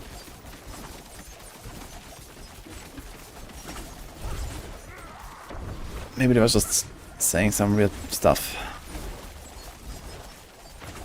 GG gives us 12. Yeah, okay, but the classes in PoE are like a very different beast compared to D4, right? Or like the other way around, I guess. You know, the D4 classes are a lot more effort than the PoE classes, I guess. So...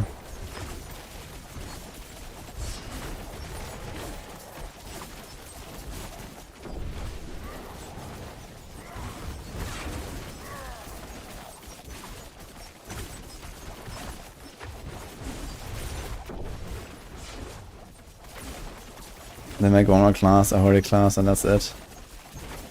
Yeah, but then I wonder what they're gonna do in like future expansions.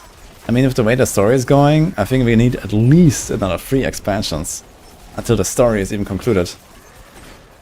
That has been building up now, right? We had the little stuff, we had the Mephisto stuff. Mephisto is not even dealt with. There's not even a hint of Diablo in this Diablo game. So, you know, we might get something pointing towards Diablo next expansion, and then the expansion after that, maybe we're gonna do something with Diablo.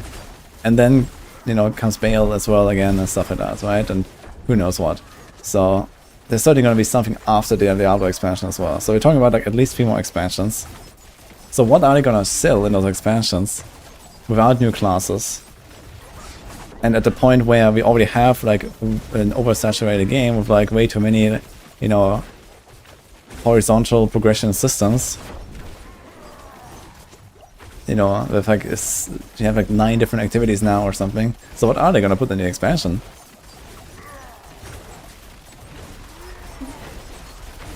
I wonder how they have thought this through.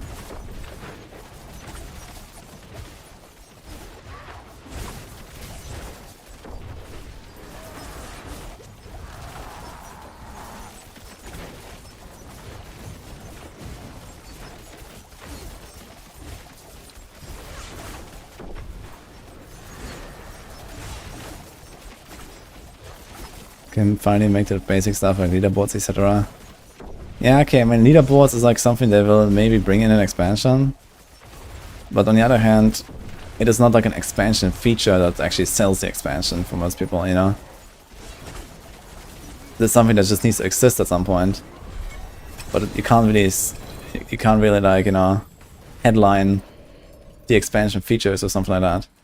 So...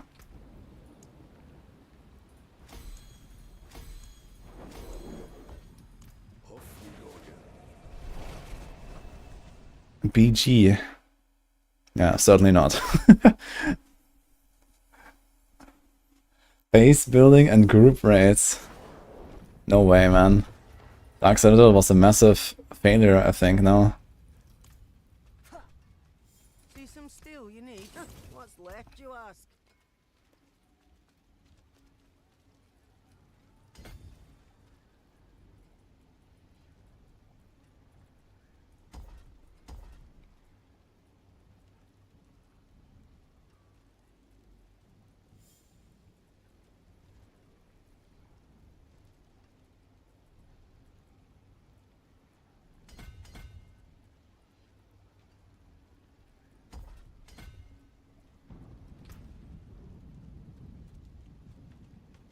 How was it a failure? I mean, how many people are doing Dark Citadel? More than like 3 times. How many of you have done any Dark Citadel run this season?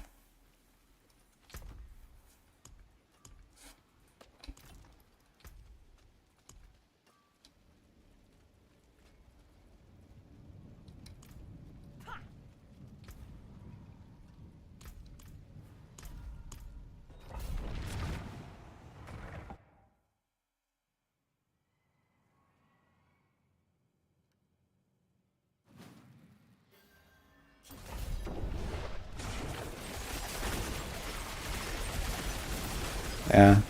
See what I mean?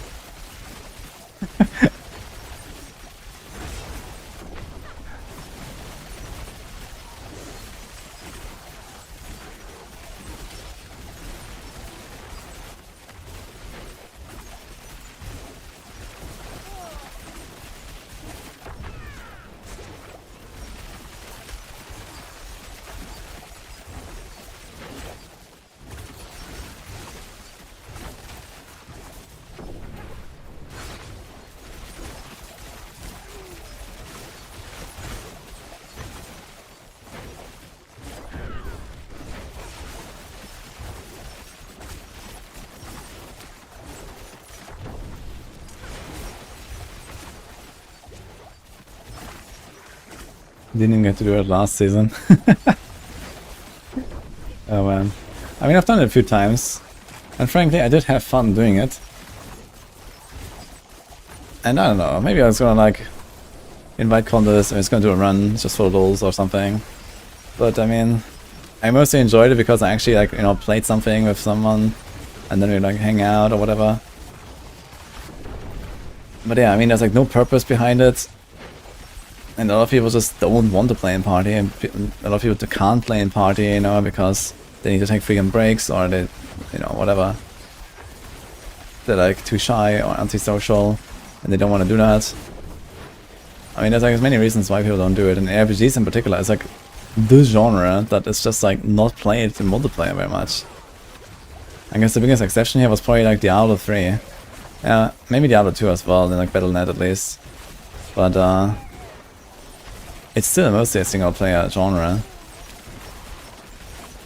Even with all this like open world stuff and whatever we got here.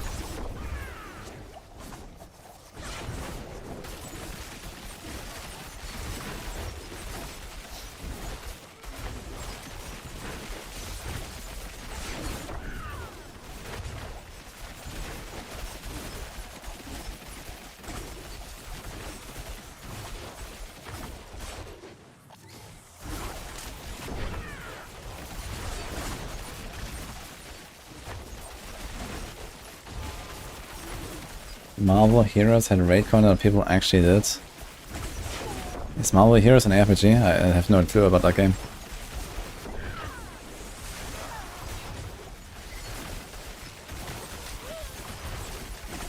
Yeah, I mean, if you force people into that content, then people will do it, right? If you like put a certain important reward into the Dark Citadel, and you can only get it there, well, guess what? People will go there, but they will not be happy. So just saying, oh, I've done it, or so many people have done it, it's not necessarily giving the full picture.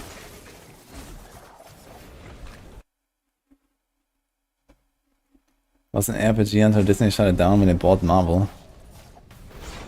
Why would it shut it down?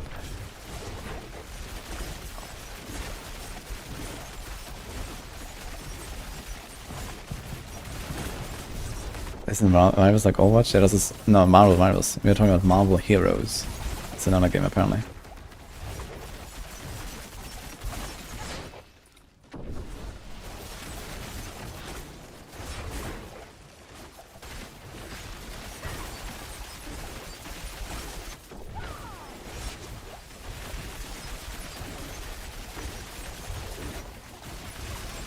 Yeah, do the snapshots correctly, Mercado, and then work towards the no snapshots Shadow Clone build that I'm doing. I have 2 videos on it recently. The planner.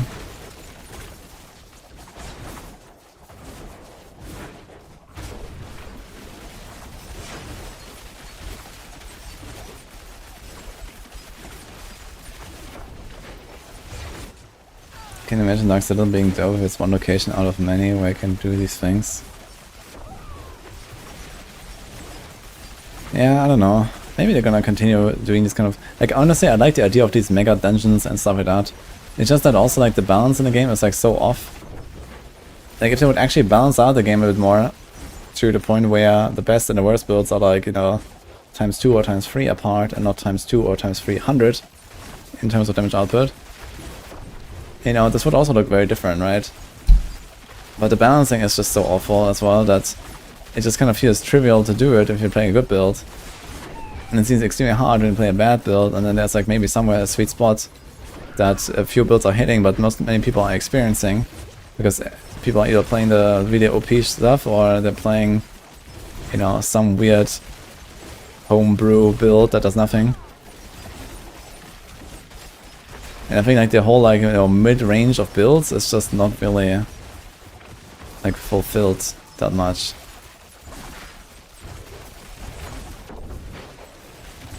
Like who's playing Sork or Spiritborn currently? I guess we can kind of like consider pretty much everything there in the mid-range.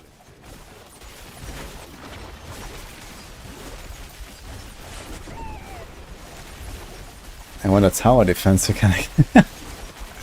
Oh shit. No far. I can't.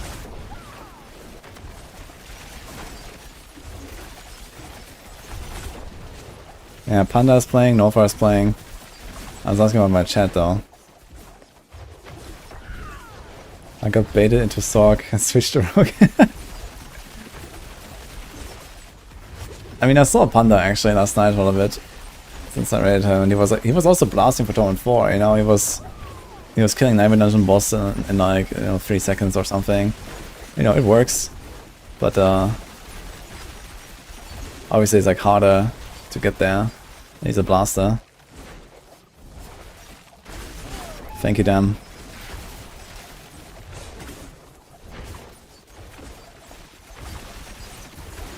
I knew that.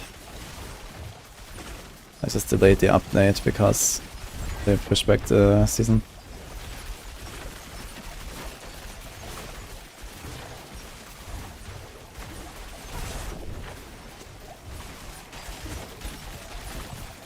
There's a pit 93 currently.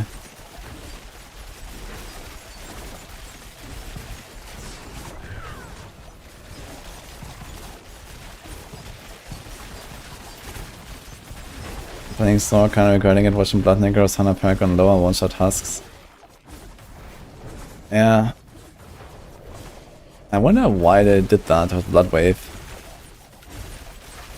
Like, this build is like so horribly overtuned. What are they thinking?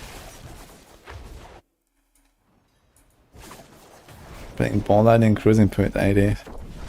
Okay, nice. Which Ball Lightning though? The Super Ball Lightning? Pog?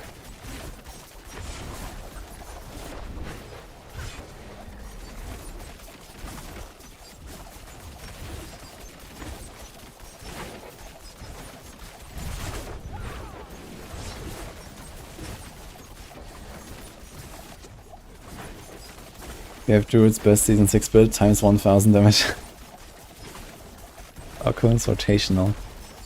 Okay, so it's like the old school Ball Lightning, right?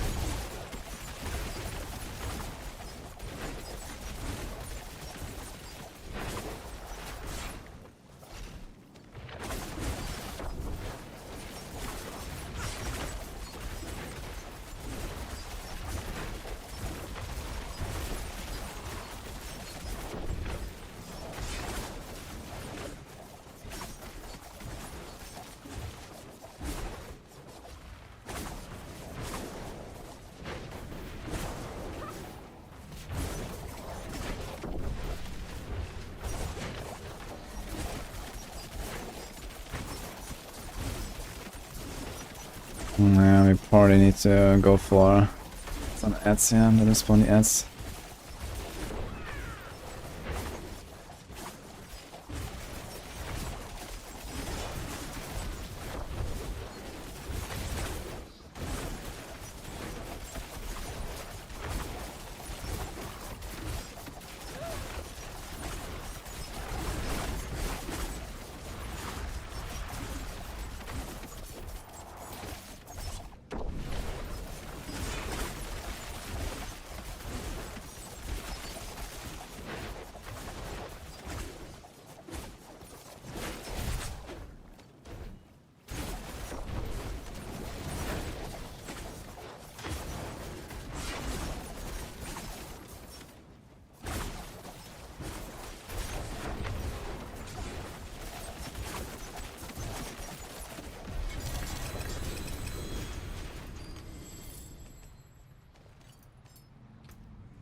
I don't know how to do because the ants die so fast. I don't understand.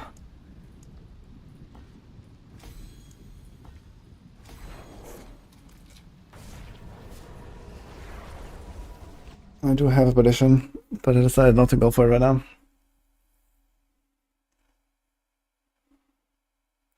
D2 Median is so good, been playing that. Yeah, Median Exile is really good. I played this like, I don't know, 6 years ago or something. Oh, that's cool.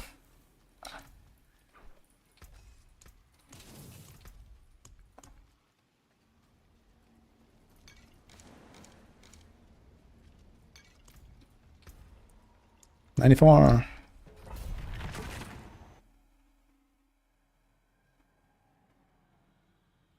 Should round up some boys and play that sometime. Meeting Exile is a huge commitment though. Last time I was blasting it like all day, every day for a month or something until I was done. So that's a lot of time. To spend in a game I've already played when stuff like D4 and PoE2 exists. And not only that, but I mean, almost no one really knows the game or has any reference to it. So it's gonna be like a relatively bad experience for the stream as well, I think.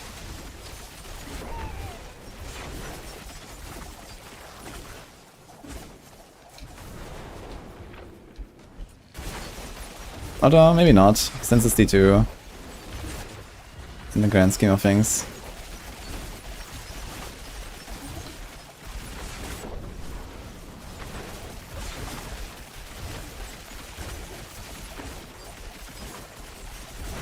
Yeah, I've changed a lot actually on this setup here yesterday.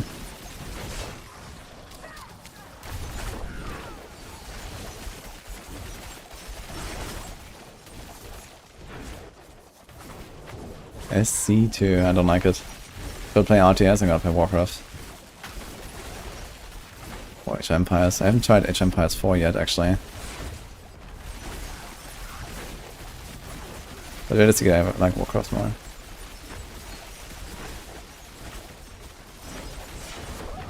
How many days do you need to take to finish seasonal rewards and get all the witch rewards and the Fitness Spark?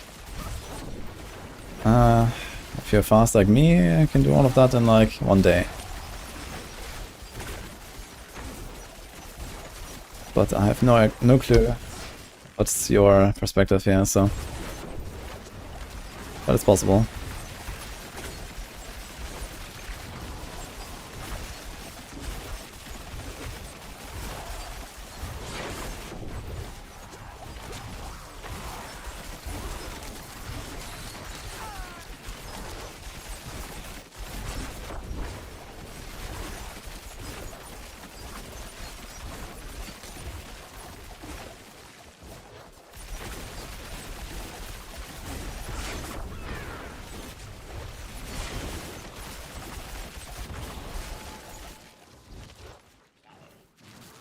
Quite the challenge.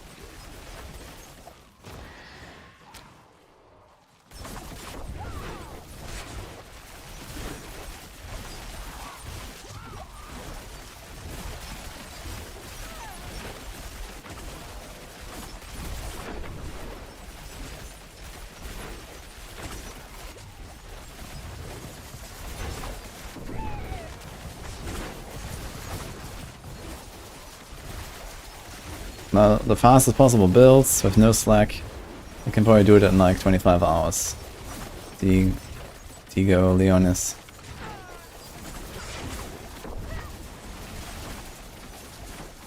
That's what's like my kind of finish line.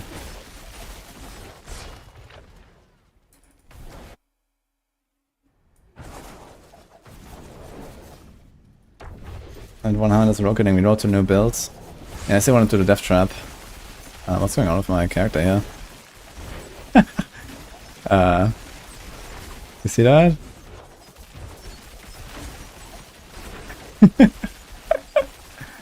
Interesting.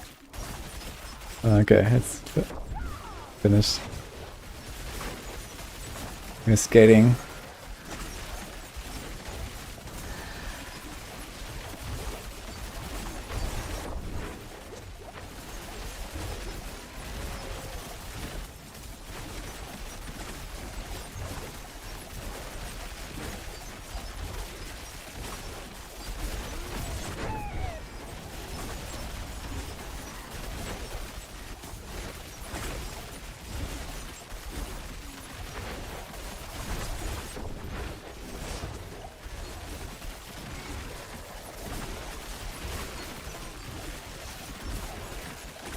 You already can't permadance, why not?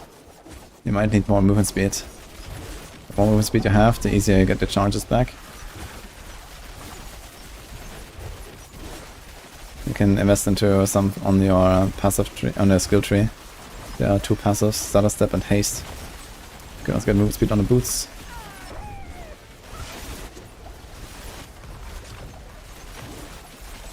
Rogue Jackson.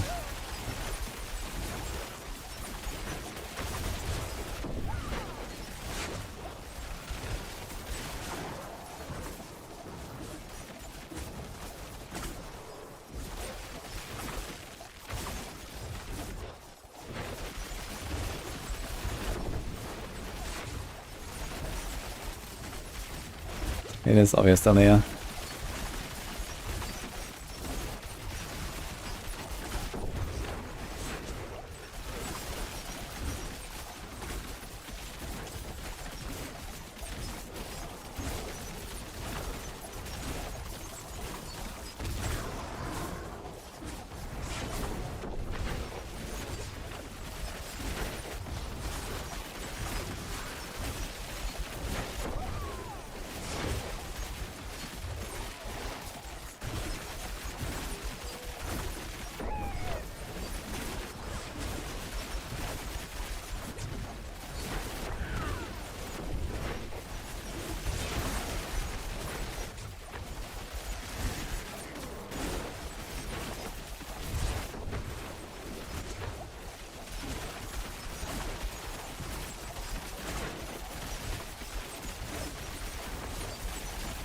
Nice, Schmibbo. Congrats. I didn't buff them if he drops. Just so you have a lot of materials these days, without really doing much for it.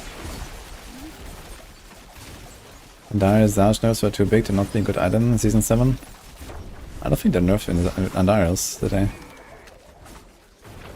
They just made other stuff much better. I don't think they really did anything specifically to Andarius, or to the Andariel build. Outside of like bug fixing Deadly Ambush that used to work for dots instead of just crits.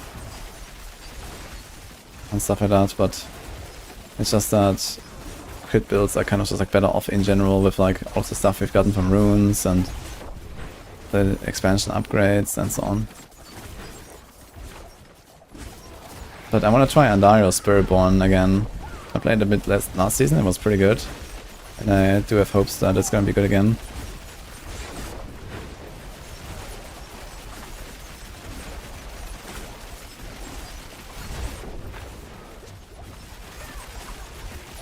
Flurry Rouge Biss. Yeah, Flurry's pretty good too.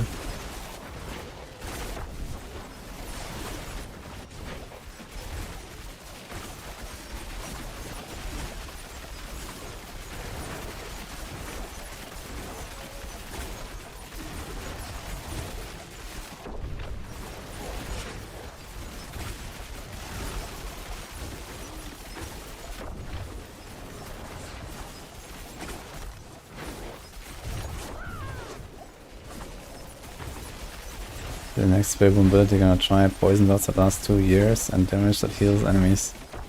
What the fuck?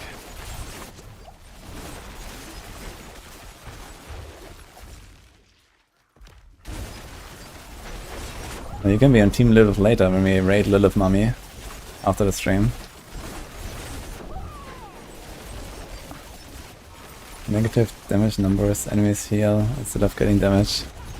That's hilarious. Because of Devourer.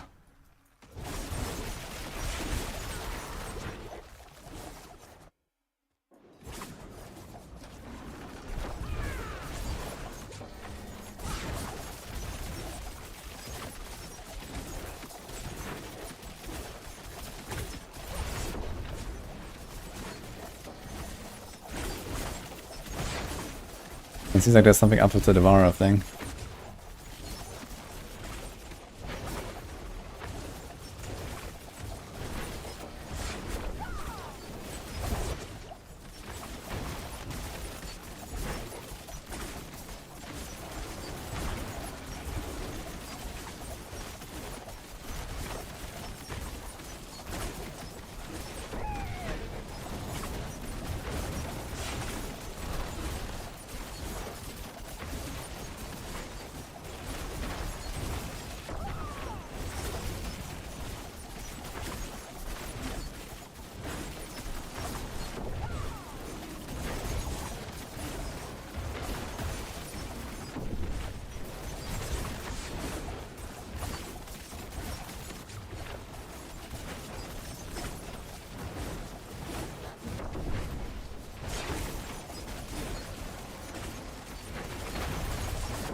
It is products.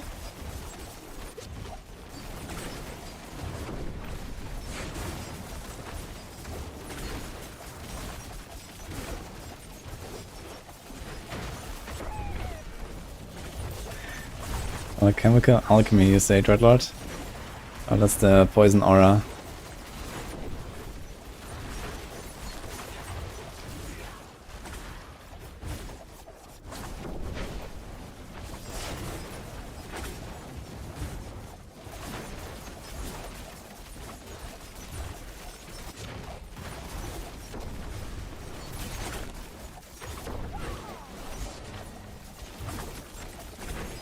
Get him!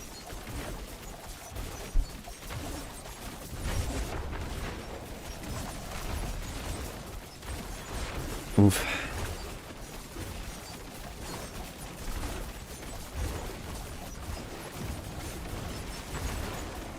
Yeah, I don't think I want to go further. You can push it to 99 if you get ad bosses, you can kill them fast.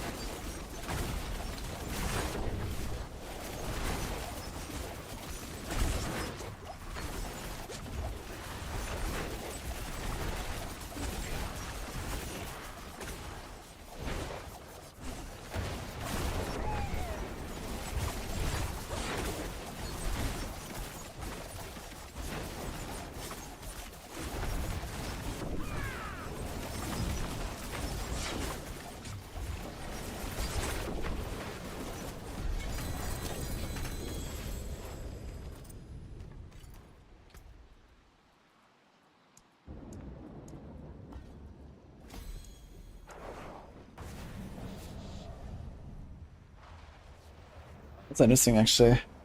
Wait a minute. So if the Death Trap gains the versatility rune and then the core tag, it becomes a core skill, but it's also an ultimate skill. So I wonder if versatility works or not. And to ask Eva if he has tested that, or maybe. Oh my god, I got one upgrade for this shit.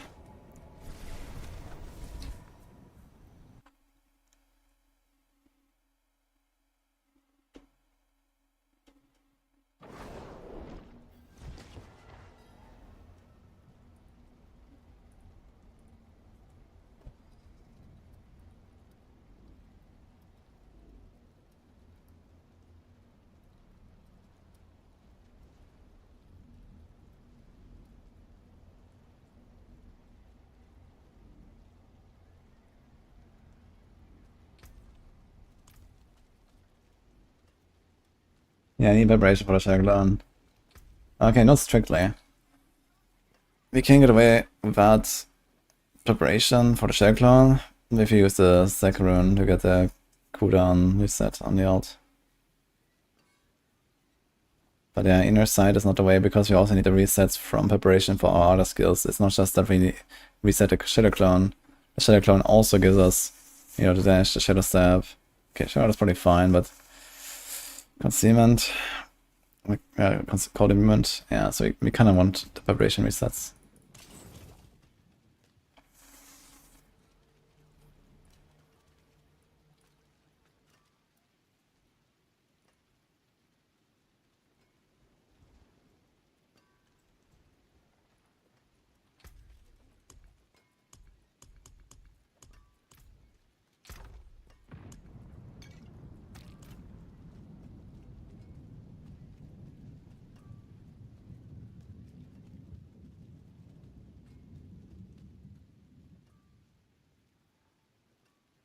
Death Trap overpowerable, it's bugged. At least the chess piece of the game does not consider Death Trap a core skill.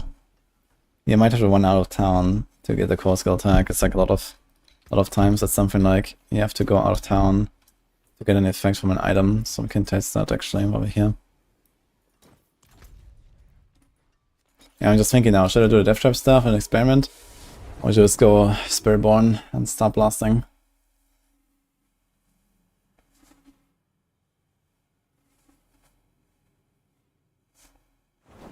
Hello, Umut. I need more movement speed, I said that earlier. Try to get to cap movement speed. I get 20 from dance, 30 from momentum, so I need 50 more. that I can get from haste or stutter step, the passives on the tree, from the boots, from the dark shot gives you 25 actually, so you actually need 25 more only. So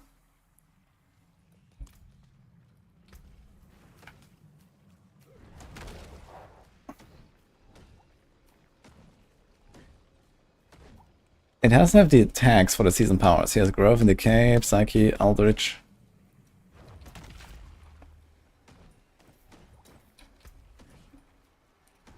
And now it also says Core.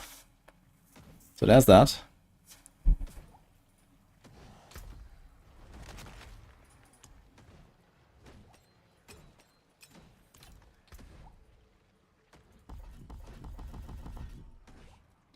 Uh-oh.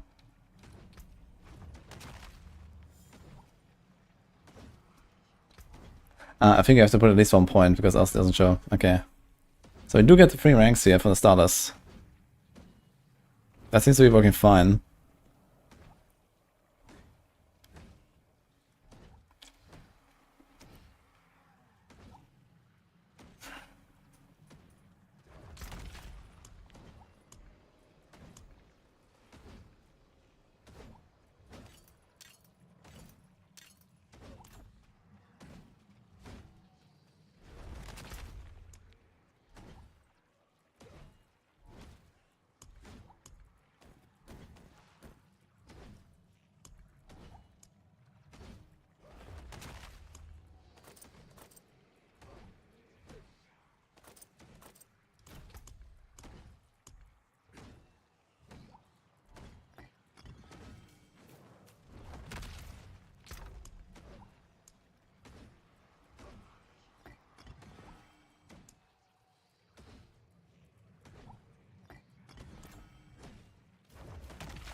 So it certainly just doesn't work.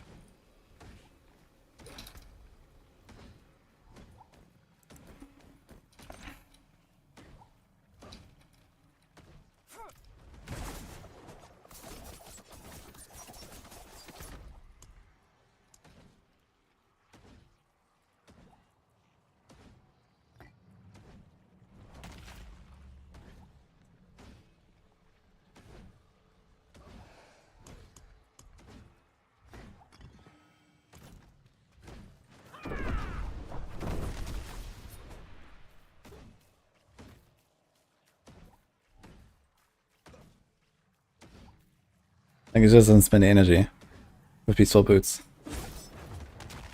The next core skill consumes all of your energy, does increase damage. This thing has a core tag. So what is the point of making this a core skill? Okay, I get starters, I guess. And maybe extra rank from like Perdition, if I want to use that, which I probably won't, because I need cooldown like fuck. So what do I gain from this?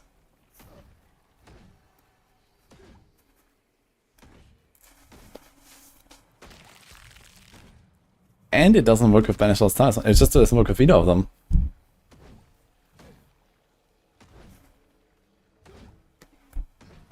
Combo point Death Trap. It doesn't have a combo point effect. But I guess you could do Condemnation if you wanted. Which does sound funny, to be honest. It's not a good idea, I guess, but it's funny.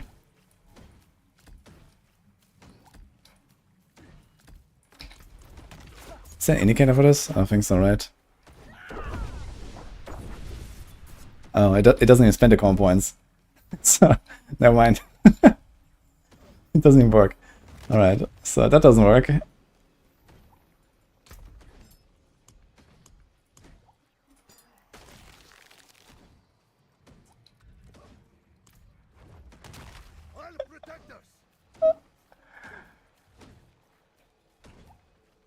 Anyone is in the mood for some pasta?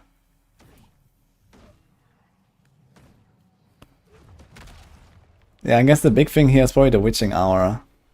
Occult Gem. That every second gives you the Eldritch tag for your next core skill.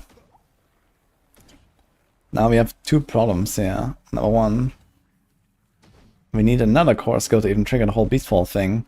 So we will very often just not get the thing on our Death Trap. Number two, we also need to have something like this here. I mean, okay, we're actually gonna have Purging Touch anyway. Doesn't matter. We already have, this is an ultimate skill, so we already have this. You know, I don't think I would go for Witching Hour here.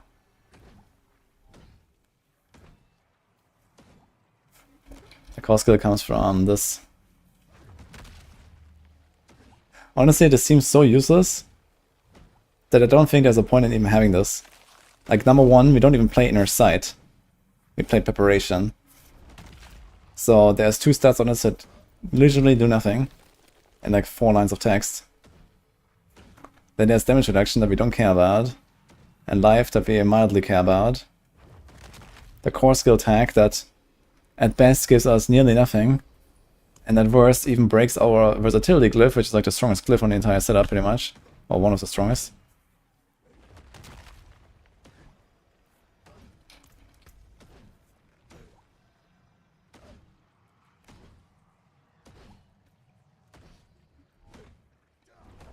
And what do we gain? Maybe this. Did I have Starless in the setup? I guess I did have a Starless last season, but I'm not sure. What is my season 6 setup?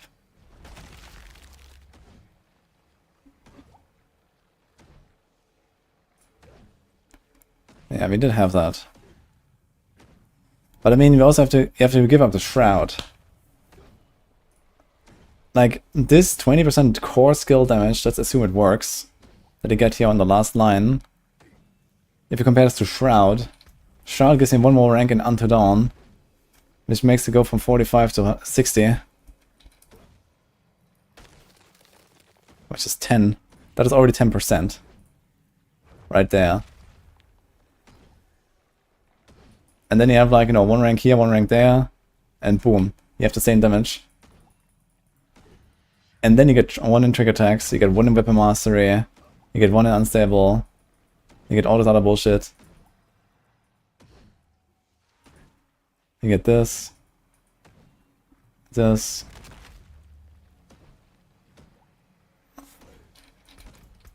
Like, I don't think I want to do this.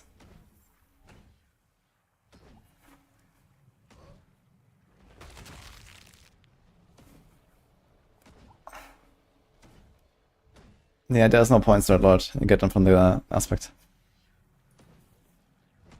This.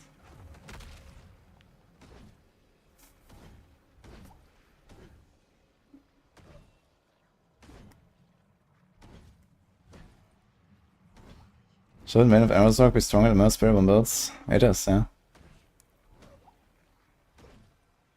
Man of Aeros is very powerful.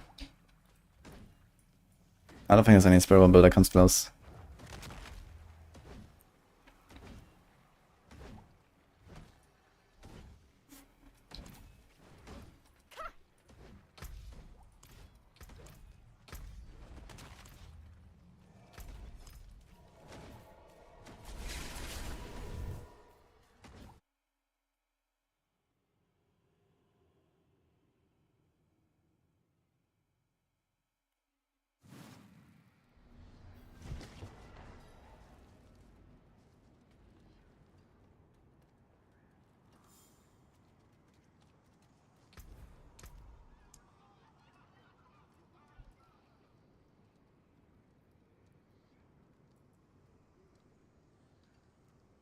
Okay, so counters, soaks, Death Trap, receive Stangonate benefits.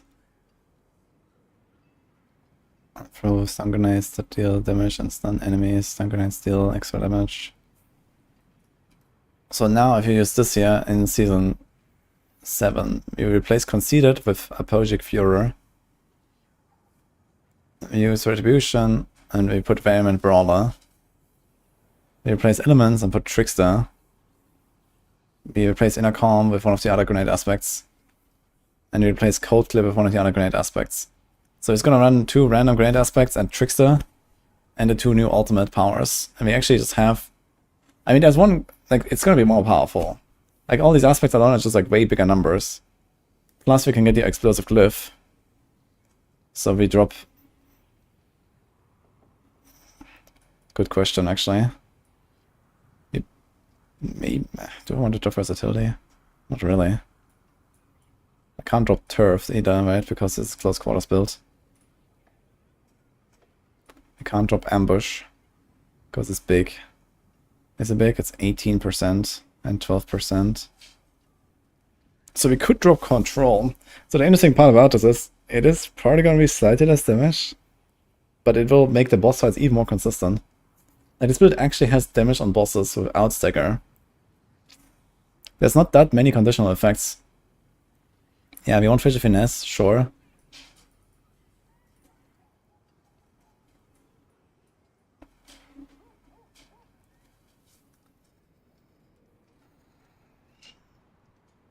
Would we give up Fists of Fate to put a glove here that has core skill ranks? Then we already have this that gives us core skill ranks.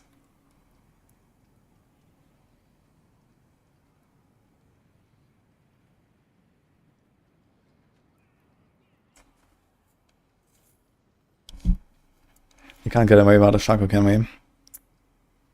Maybe. We have Trap cooldown and nothing. Maybe you could get away without the Harlequin. But we probably don't have enough armor then and stuff. But we can maybe make it up for this instance. So armor here is 1500, is way too much. And this is with diamonds. So this is actually going to have extra armor from this occult gems. So we are going to be capped. We can literally just remove the Shaco and be capped. Without even getting more here. You have an interesting amount of armor. Where is that coming from? It's just here.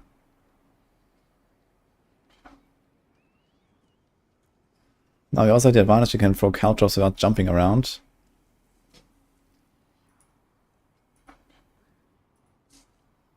Are we using Dance Macabre? No.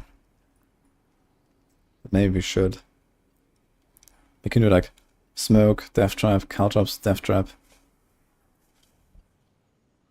Wait. Caltrops is not a mobility attack anymore, right? Mobility or subterfuge, so only Smoke. It's like Barrage, Smoke, Death Trap, Barrage, Smoke, Death Trap. Yeah, that's kind of annoying. Very annoying to play. I tested this last season and it seemed like just spamming as much as possible was still the play. Because it's just so hard to control this manually.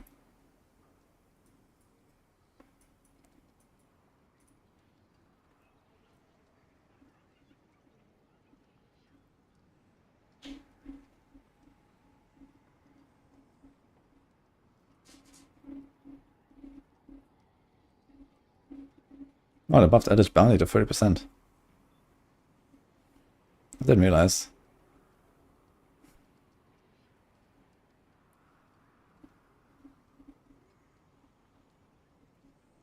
This is only once at the start of a channel of Dance on Knives. It's actually kind of nice.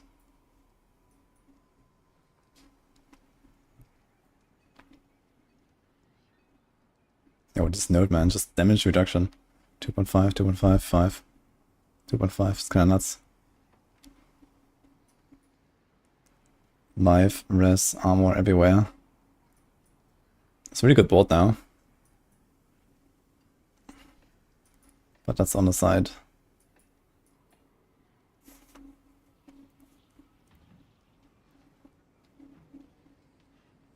Ah, we have a percent armor roll there. I probably want to try to get away without this.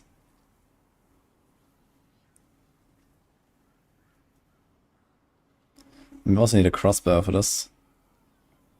Chance to have to deal double damage. Double damage, poison.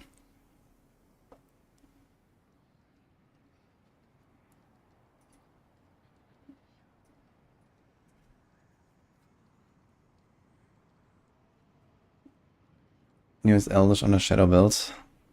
Mm-hmm.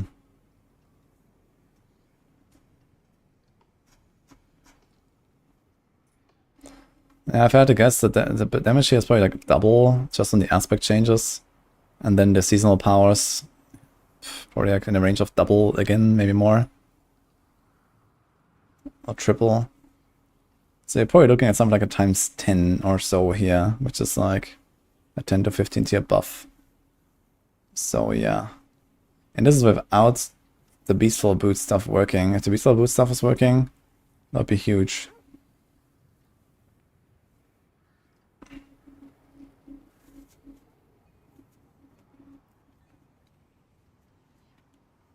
But it can do neither Banished Lords nor this.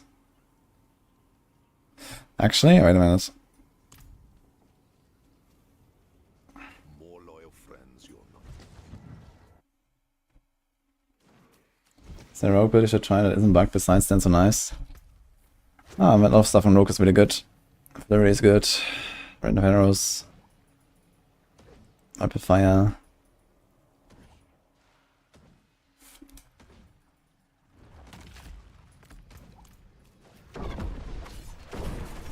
So here we get this.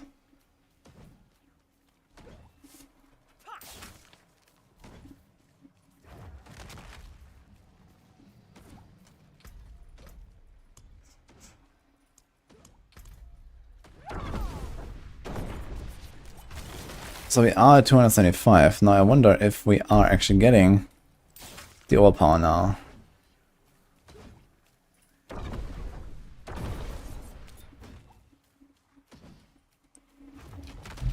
Wait. I didn't see any numbers.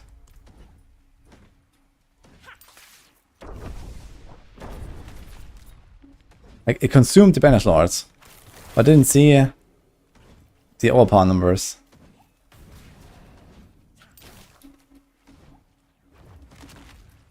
Upgrade Death Trap. I can get more cooldown like this.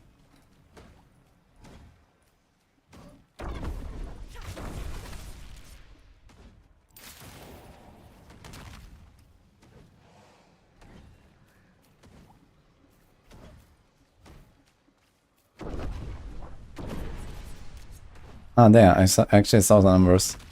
Okay, so interesting. So Banished Lords works, but Beastful Boots does not consume. Because Beastful Boots doesn't consume, we need a core skill. Now the thing is, how likely are we to accidentally overpower our core skill instead of our ult? Probably not likely at all. Because you just do like consistent back and forth ding ding ding ding all the time. So it might be fine.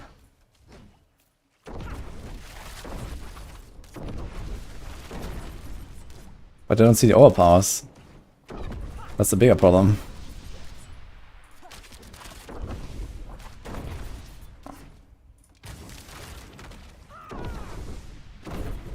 Okay, here, 1, 2, 3.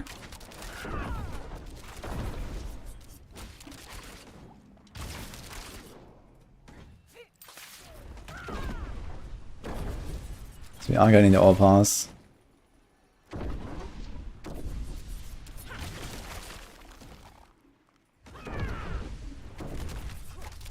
So you get like 1 overpower every second attack. And overpower is nice. Let's assume we have 100% crit. But yeah, this thing doesn't have that much as core skill ranks, that's fine. But it did give up a lot. Because here we would have probably the grenade aspect or something. Grenade aspect is a lot of damage, it's like 45%.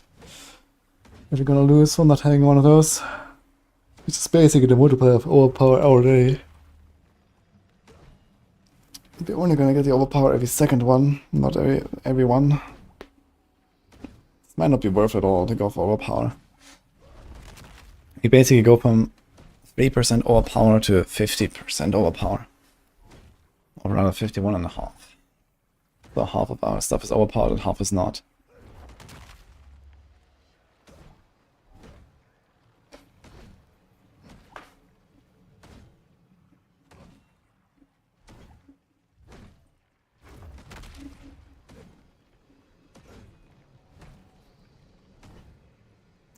Yeah, but other than that, I guess I'm just gonna go for the same setup that I played last season, to be honest.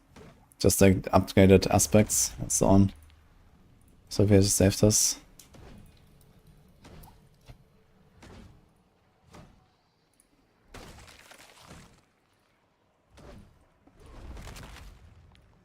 So what we need is Soul Harvest or Specialization.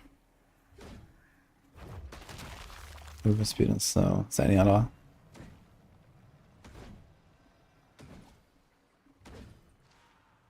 This fortune or siphoning. Then we can do the Elvish Touch. What's that thing called? Purging Touch.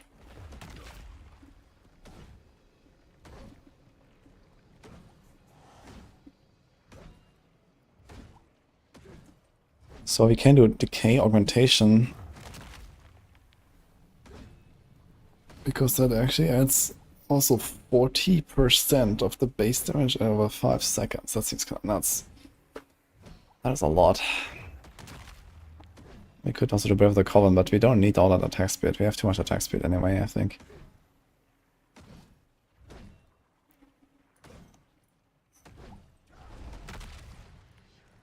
So maybe this, and then...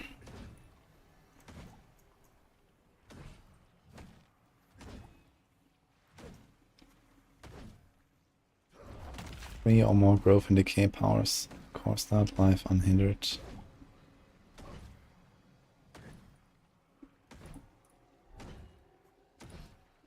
And we could do the cycle, but the cycle is incredibly annoying.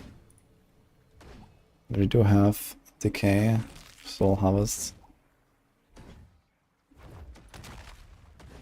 Yeah, we can just do this honestly.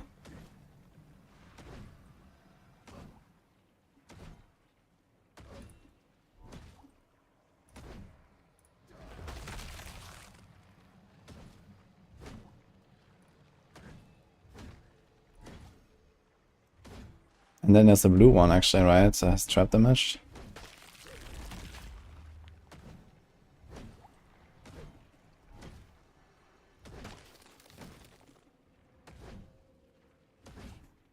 No, it's the agility. Wasn't there something for traps?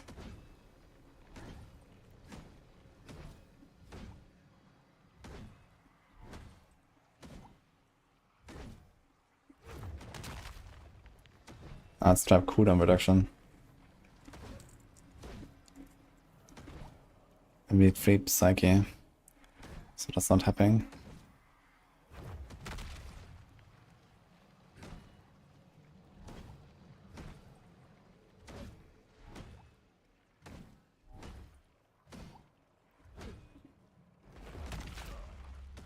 I'll protect us. There's the overpower damage to hexed enemies.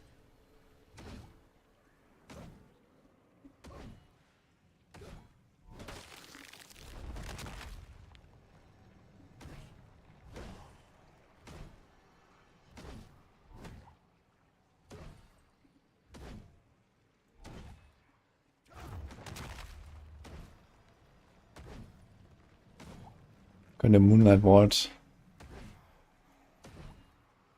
Or the Vile Phylactery.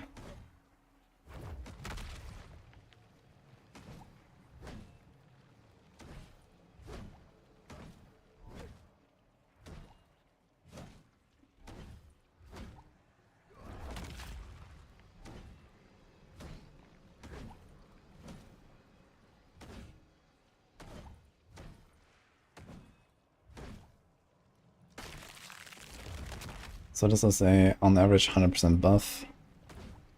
And then here we do Trickster. And then here we do Vehement. And then here we do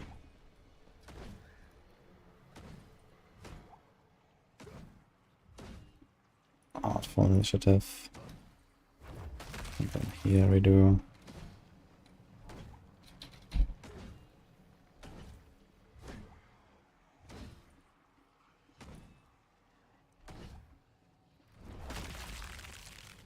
And then honestly I don't really change much else. Cast a cooldown skill, get Dark Shroud. Cast ultimate, gain +1 to all skills, so you might have to change this actually. This is probably not the way. Might just do a war cry.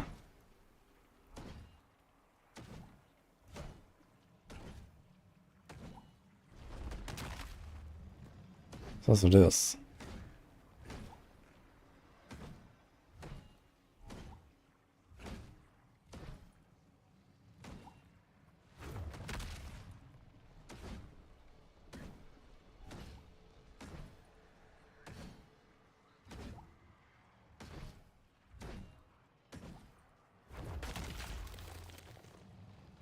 This is a this. But the thing is, this can actually hit our barrage. It actually will hit our barrage if we combine it with the cast ultimate skill thing. So it doesn't help us. There's the Frost Nova. How much does it do? It's also 15% damage taken, I believe.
Hmm.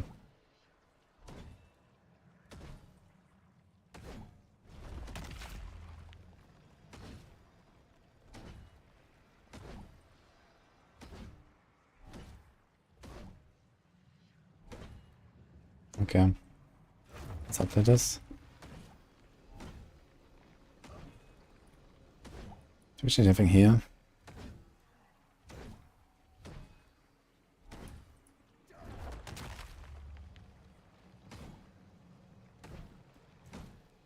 So our attack speed. Got a lot of attack speed. We got 60 crit.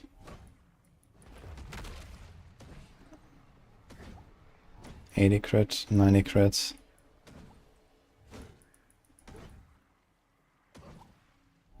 So we are crit capping pretty easily like this actually.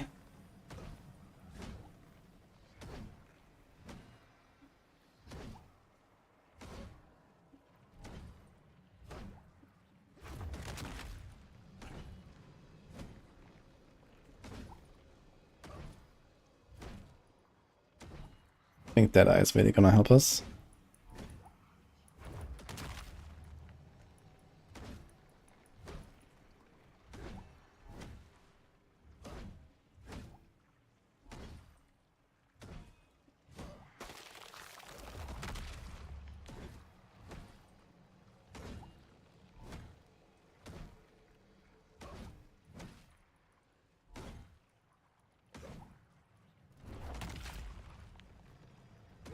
So how do we fix this? We need to keep turf.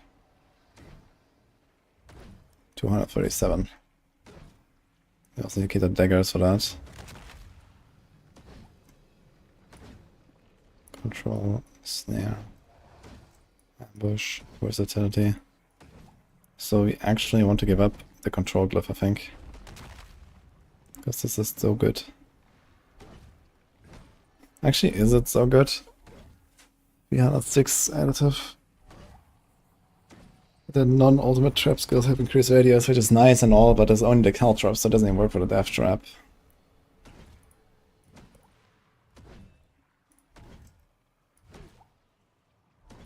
So let's be DPS instead of control. No, instead of.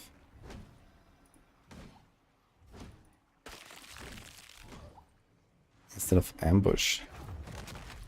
Really? I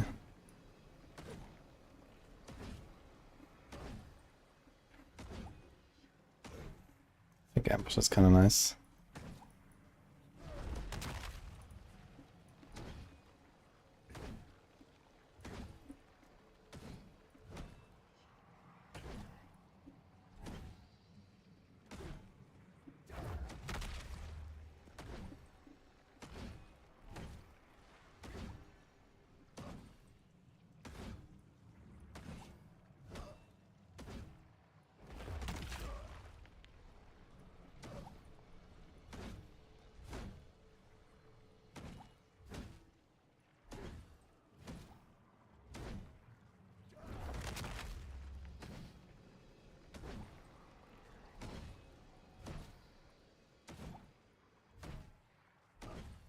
A lot of additive. And they actually kind of want it because they have close. Close.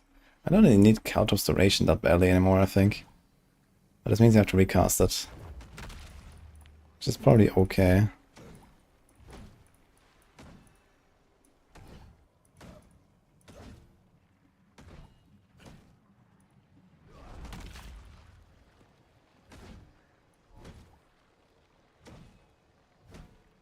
$1,300, that's a lot of additives, like 1,000 more than before. And stun gonna damage 40%, yeah, we kinda need that. It's big.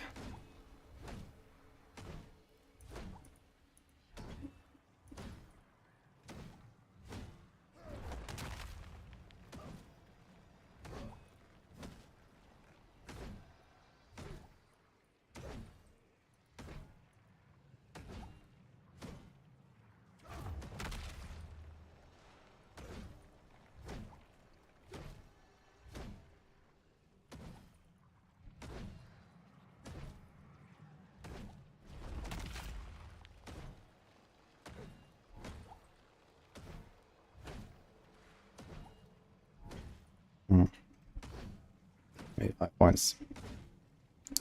We just remove some random damage. Alt. That's not so big. Trap damage.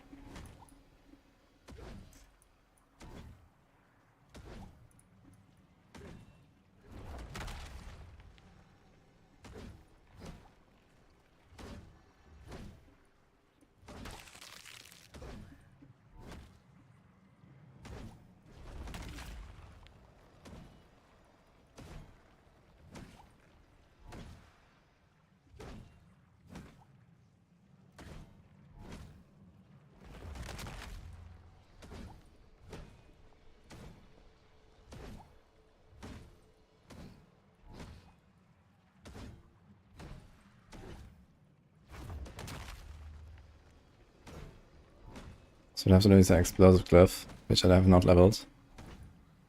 And maybe just gonna stick to the shroud and not go for the inner side chest. So that's gonna be a better defense. All stats.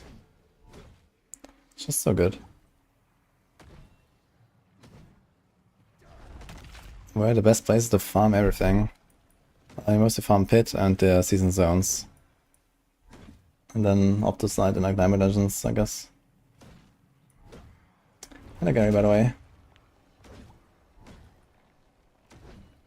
Making Death Trap a core skill with Scoundrel's Letters. But I'm thinking about just not using it.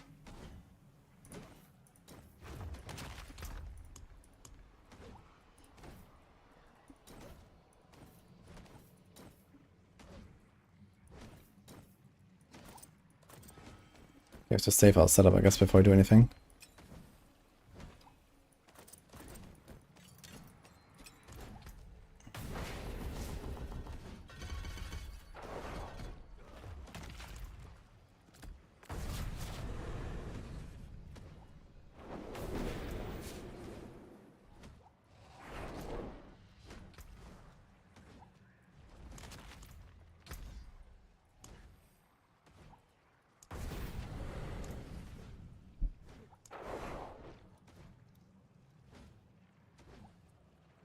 What?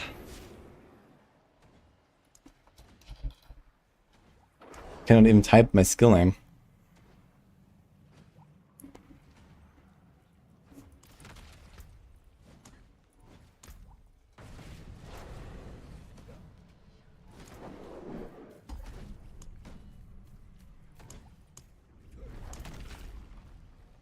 Alright, let's try it.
Yo.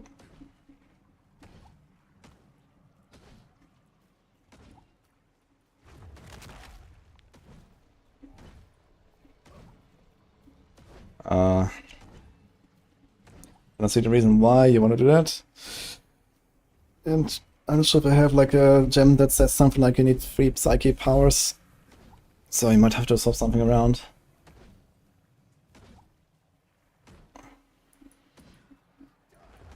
I should check for the occult gems.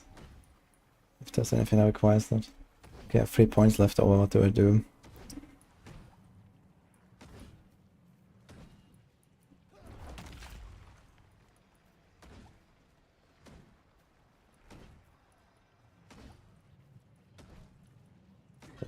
Okay, there we go.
Almost done, guys.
More loyal friends you'll never find.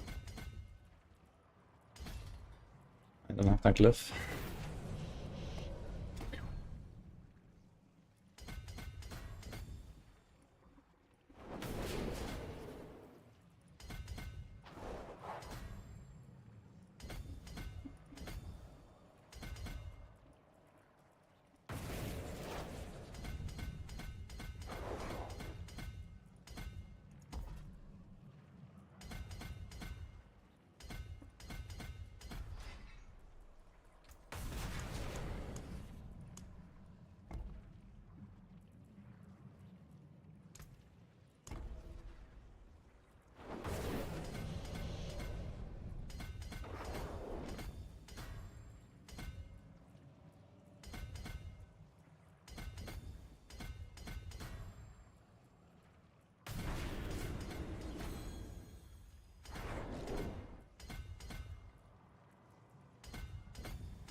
Okay. Explosive is online, but I need to enable that too. I have 5 left. So, we can do the attack speed. This is fine. Could like R1 and the R.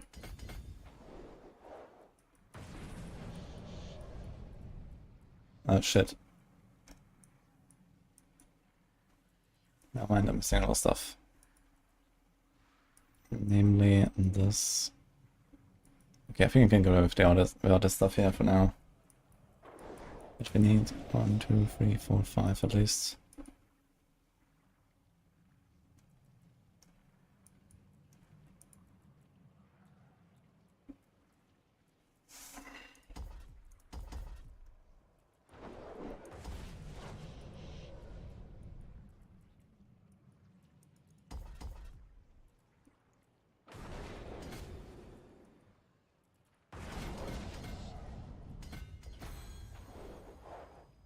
Okay.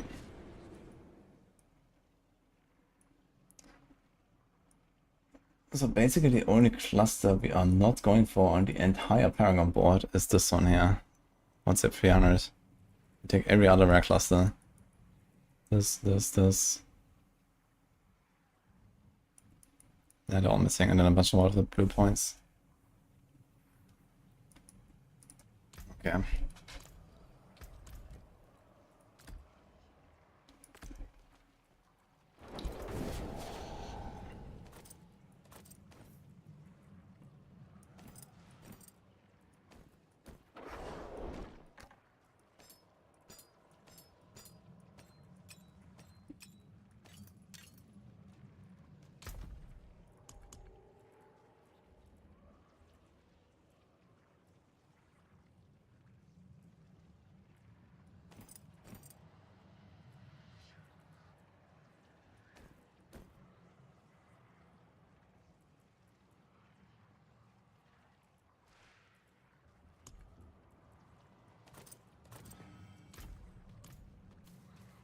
Got 141 energy. It's gonna go a bit up once we masterwork this. 850. Crossbow. Only a few of them.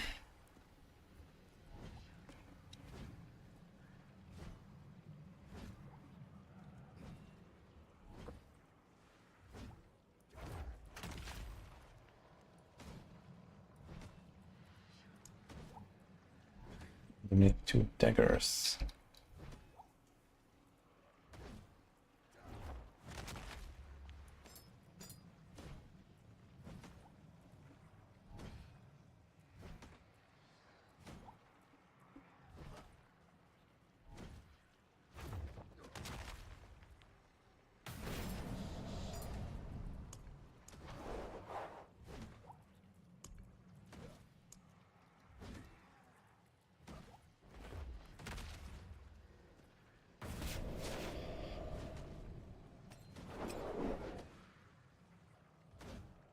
This is Wound, Rest, Attack Speed.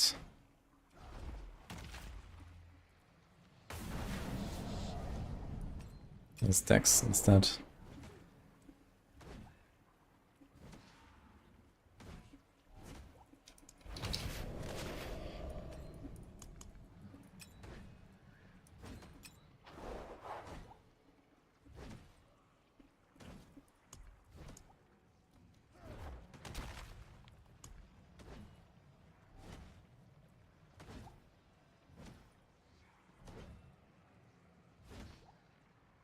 How much movement speed does setup have?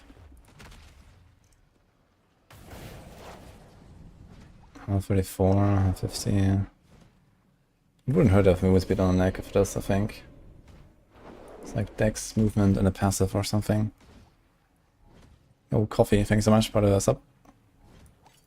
We can actually do this. We have like a GA Dex maybe. There's a chemical advantage, which is not bad. He has Fate of Frigid and percent armor. I actually have percent armor on the climber, but I don't think we'll need it. We already have 700 just standing here, so instance will cover it.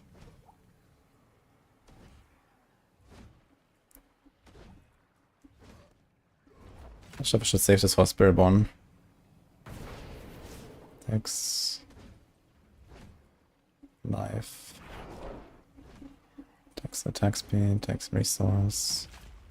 Movement Dex. Movement Dex, so we have 2 of them. So I just take this. We're gonna go fast.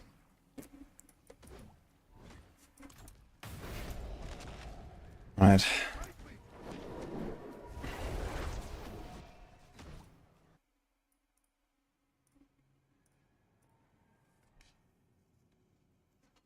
Is there a specific power brave one you're missing and you should know about? Well, you're Paragon 150, not very far.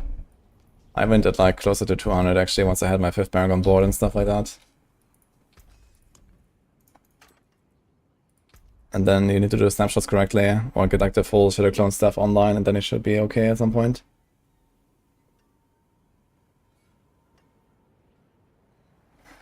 Yeah, testing blades, kinda buggy unfortunately, Hunter.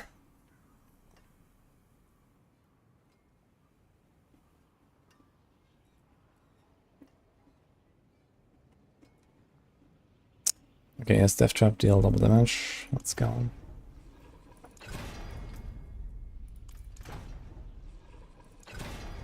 Cultures, consume charges. Oh, perfect. I guess we just do close everywhere, right? This is close, close, close. And 1 Caltops duration. I'm not sure if we really need it. Maybe we get away without Caltops duration now.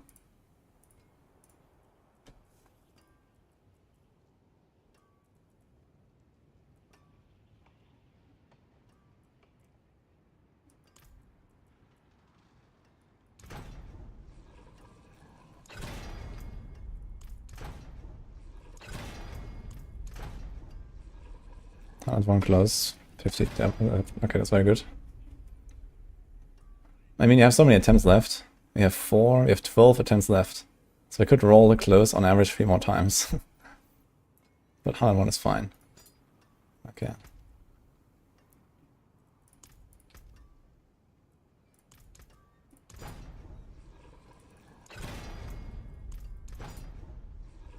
Perfect death trap. Okay. 52 close. Kick and W. Alright.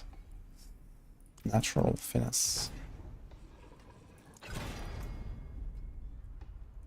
Poison.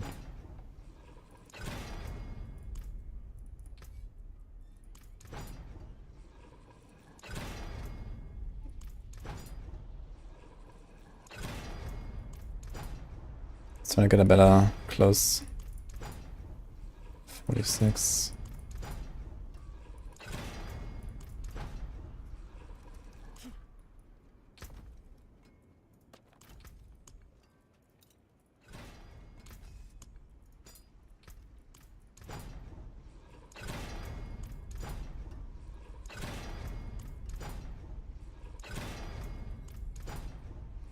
Uh-oh.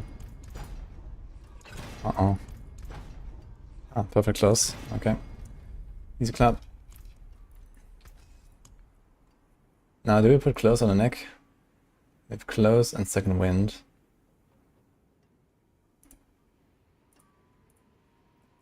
Okay.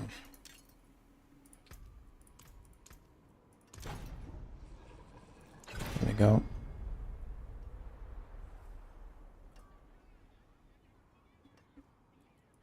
How much death trap cooldown is this? 18.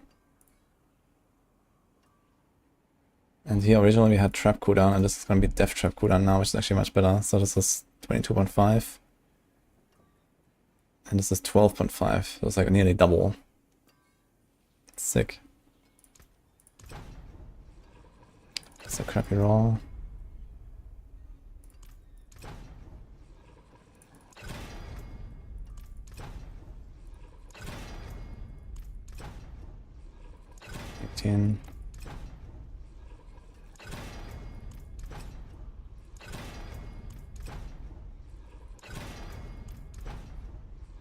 Close. I'm gonna scroll this and try again.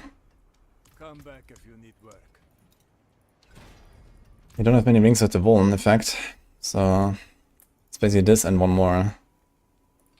But we have 6 attempts, 4 and 1 and 4. And this is still a pretty crappy roll. Big Shadow Clone. Shady Shadow Clone. Perfect Death Trap, nice. Now we have 14 seconds, and if you master this up a little bit, we're gonna be okay, I think.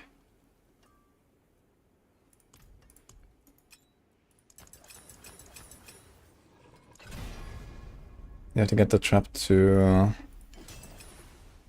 you have to hit it down, I think. There we go. 12.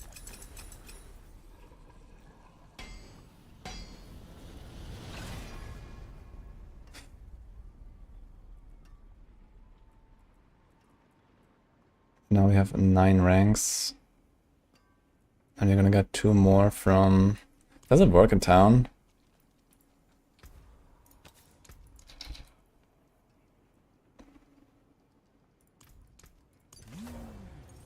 It does not work in town. Let's see. Why is Shaco over air? I mean, I need a lot of cooldown on this. We could do Perdition potentially. If you go ham on cooldown, it might be fine. Actually, I forgot we have ultimate cooldown here too. It's actually gonna be totally fine. 11.3. Yeah. Shaco is what I used last season because we didn't have the tempers. Now we have bigger tempers, so I guess he could get away with it by doing like the 2 big death trap cooldown tempers, and then you go air of perdition. Now we have another problem though. We need the maximum resources. We don't really get maximum resources another way. How much is it on neck? 16. We need 50 extra maximum resources. So we have some here. Yeah, you could probably do it with Perdition if you get maximum resource on your neck.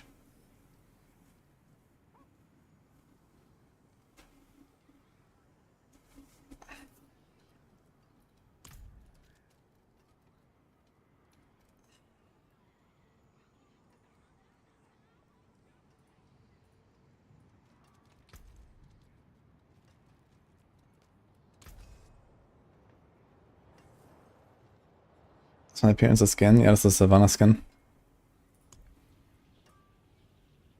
Dude, my tempers actually were incredible.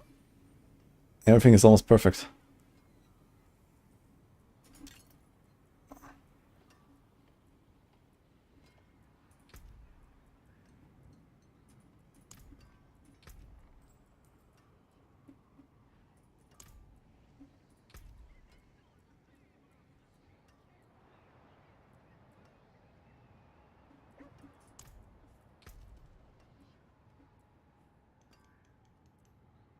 Yeah, we just put second wind, and it's gonna be like invincible basically, I guess.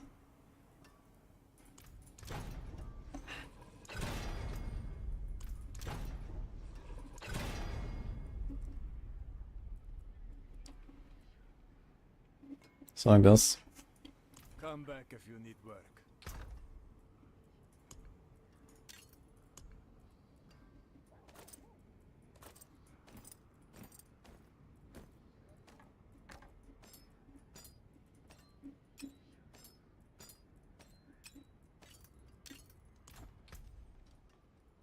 I Sure, can do Lan. best. Shards of the heaven. Come back and see us. Shouldn't be that hard to hit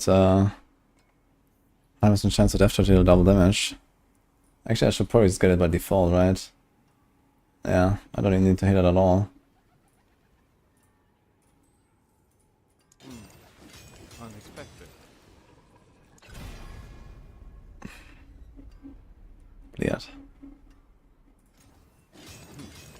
Not bad.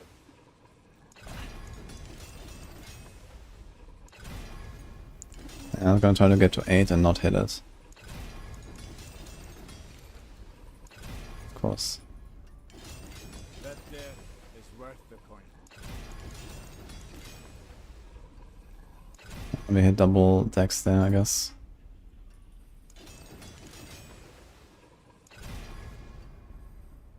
That's kinda crappy. That there is worth the coin. Close is good. Yeah.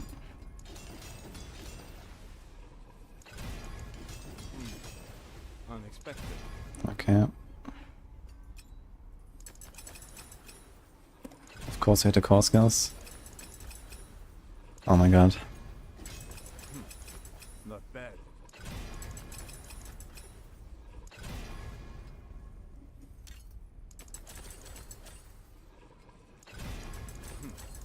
Not bad. Second wind, huh? You have way too many ranks of that now. Unexpected. Didn't it start at 4?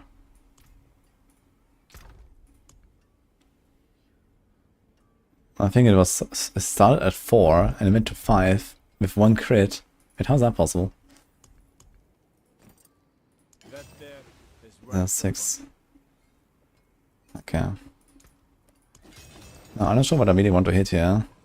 I guess resource doesn't hurt. Under 48, okay, I'll take it. Maybe movement. I don't think I'll need a cooldown actually. Double resource. Okay. And this is basically all of it. We're fast as fuck, boy. 170 in town. So with Dark Shroud, 195. That's a lot of move speed. Okay.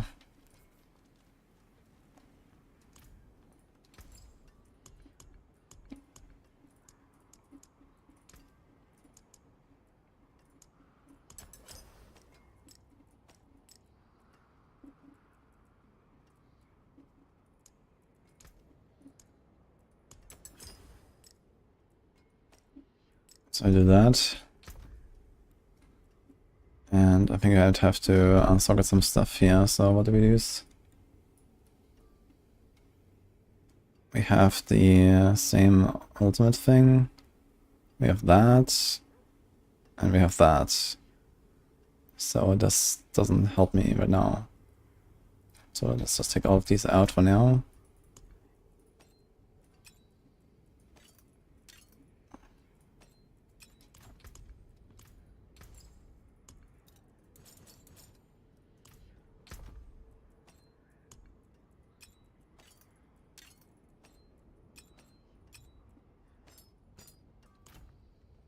Where's the armory?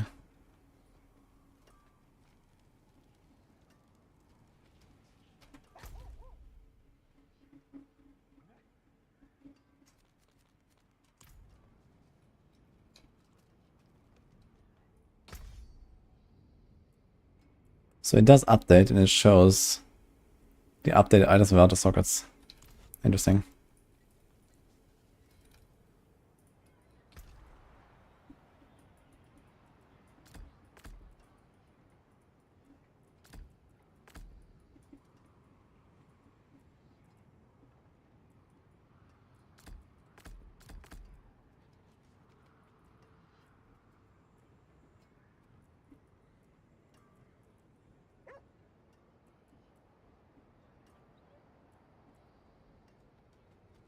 So it's I think about 85% for 5 seconds when it activates.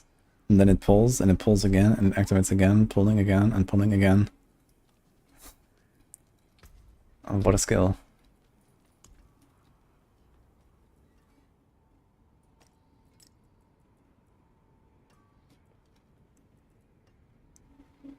I suppose we can just do this one here. We don't have to actually go for the other gem.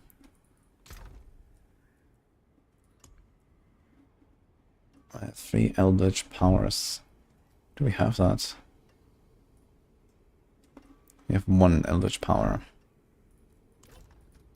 We could make it 2. But we have to go with the aura specialization and we really don't want to do that. Okay. It's kind of nice. So 15 crit, 25 move speed.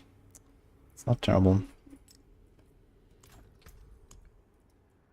Okay, we have purging. Don't need breath.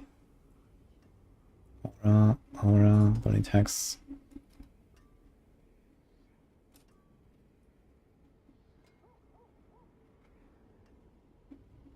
Decay, soul harvest.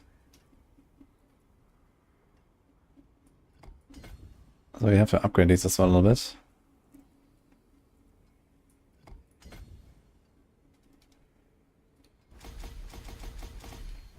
Let's make it like 10. Okay, fuck it.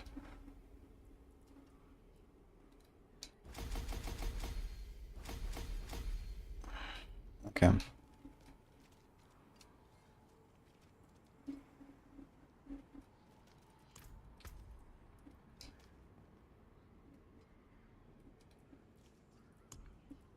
So the aura is only active outside of town, so this should be fine then. I get all attacks, and we should get both of these effects. The Purging Touch for the 40% damage, and then the Decay Augmentation, 40% as poison.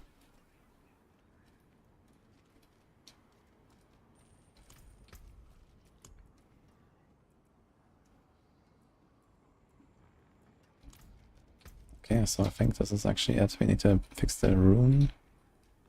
So this is Yule Mod Sun Ohm.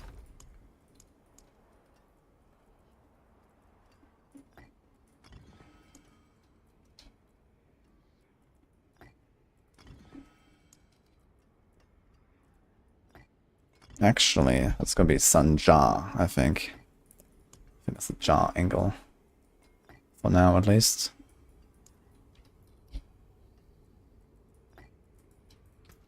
Take this for later.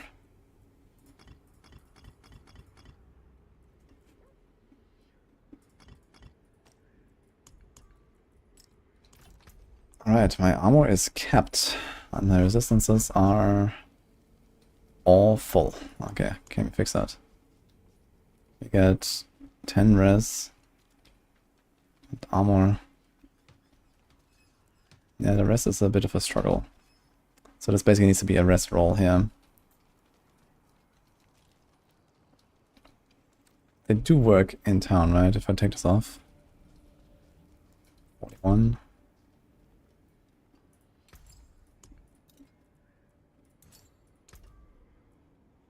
The armor changes.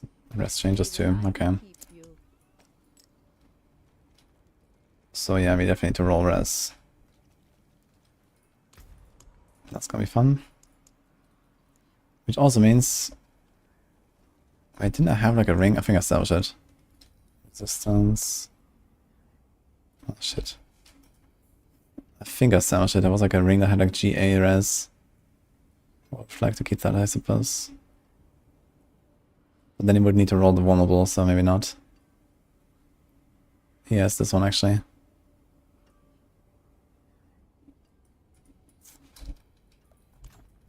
No more. Thanks for the 5 months. No witchcraft here, only honest magics.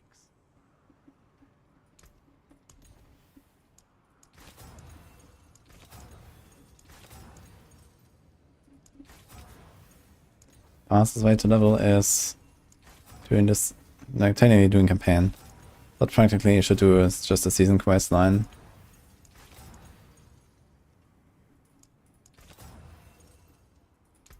The archers are getting to 50. Since we take double damage. Yeah, that sucks. Yeah, 17 res, that seems good. Here's attack speed, we can try to do something here.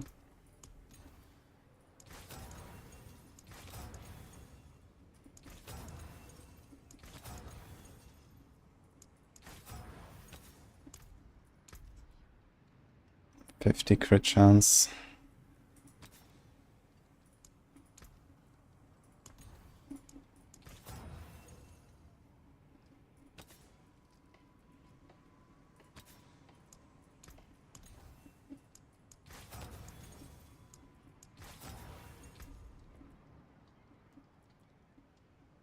Yeah, they made crit and vuln the same numbers.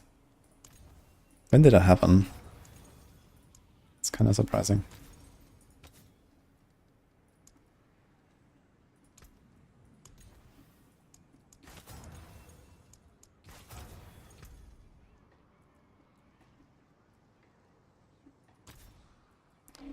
Okay, so I have 52 crit.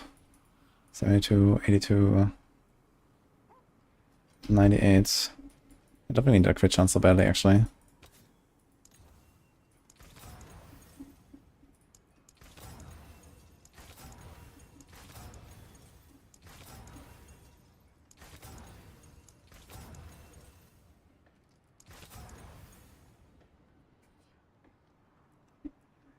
Now we rolled the one there.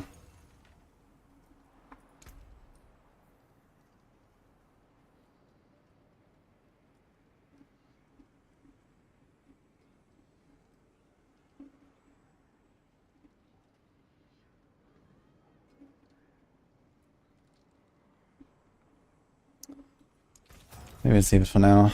This will guarantee I have 100% crit chance even without trigger attacks active, which is kind of nice.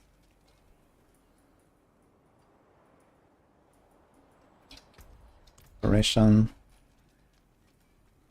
Okay, I think we're kind of good to go. Didn't even spend much off the side. It was like less than 10k. Welcome to my home away from home. We store 175 energy. Cool.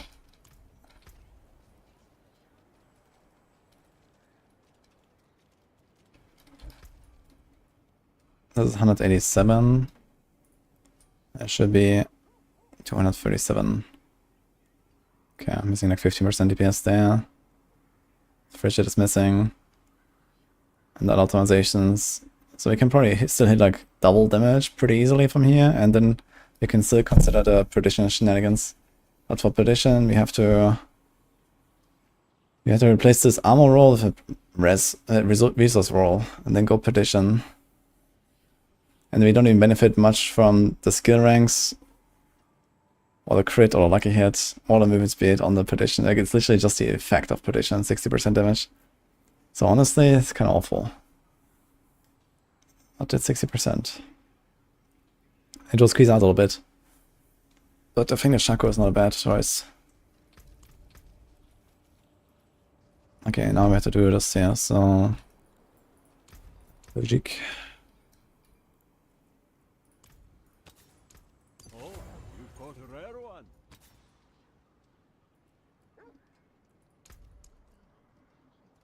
Trickster. That's a good omen. Brawler will stay there, and then surprise outfall.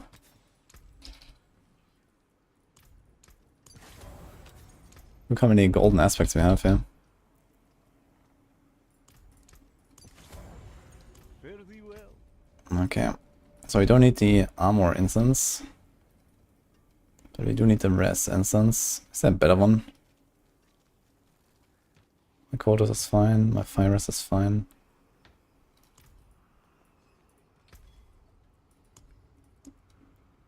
Fire cold shadow, lightning cold poison.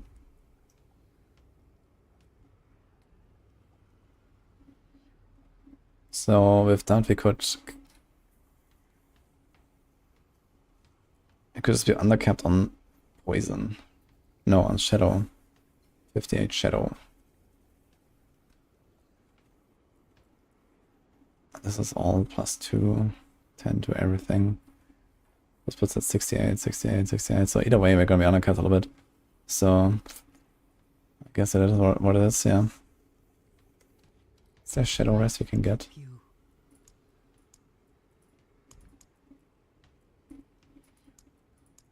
Not on this board, right? It's like Twix or the trade board that has shadow rest.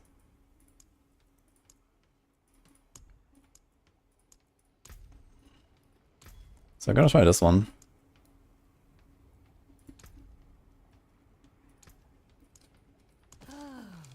Perfect balance. Don't need armor. Let's dodge. Ruby fragments. This one doesn't cost any fragments actually.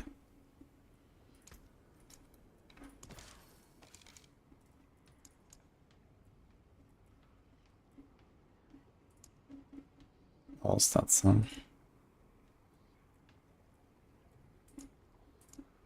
Why not? Let's try this combo. What do we use for an elixir? Advantage? I suppose.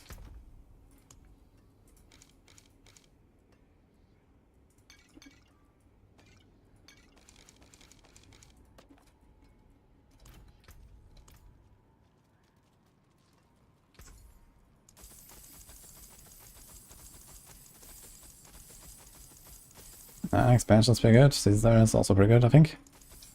Until next time.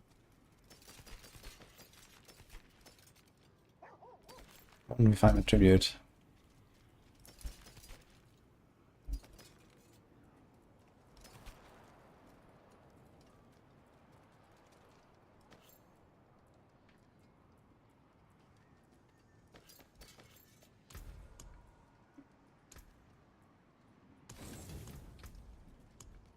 Okay guys, so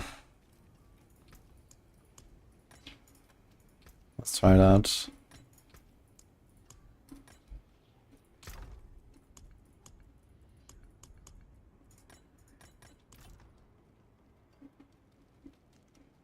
Any build recommendations they can play without runes? There's plenty of builds that don't really rely on runes big time. Basically the few runes you have to look out for are like San, Quacks.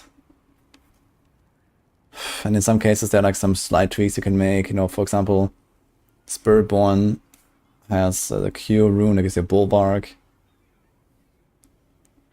And, you know, in that case you might have to go for like another barrier generation. So here, these are the runes that are kind of like the most build defining. Xan, for example, something like Soul Rift relies on this. Quacks is the especially for snapshot builds, like the Dance of Knives or the Cataclysm. Something to keep in mind is maybe sec. So some builds might rely on sec to get cooldown reduction for the ult. So you can do this with Flicker Step, for example. The one I just talked about for Spiritborn is a Q. This gives you Earthen Bulwark. You want to usually have barriers on Spiritborn, so you can get this in another way. There are Spiritborn effects, there's the season effect. So you can try to play around this, but some builds will not work. Most builds will though.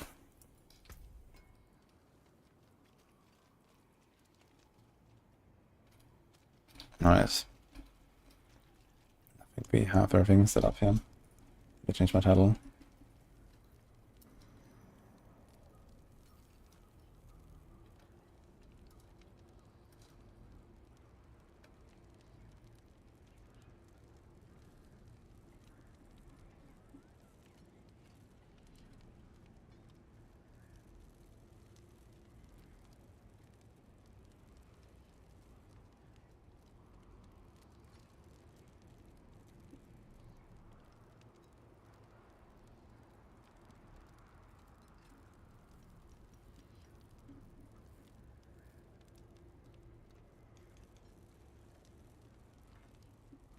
Okay.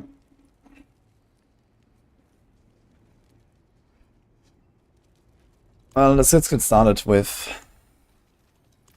Wait, how much juice do we have? We have 1,200 rot.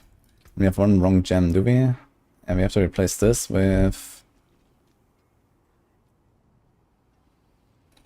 Which one do we want to put? Growth and Decay. Is this a legendary? It is a legendary. But I think I'm gonna get started with a few pit runs, just to see what's going on.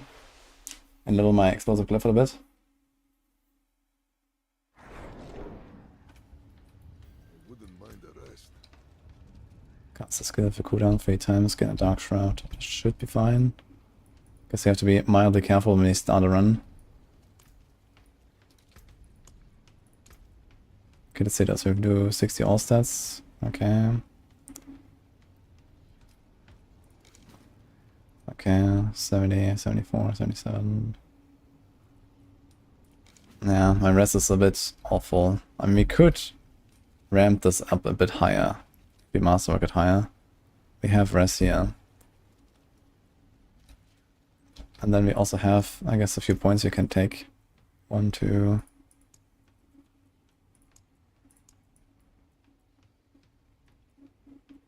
Here's also 6.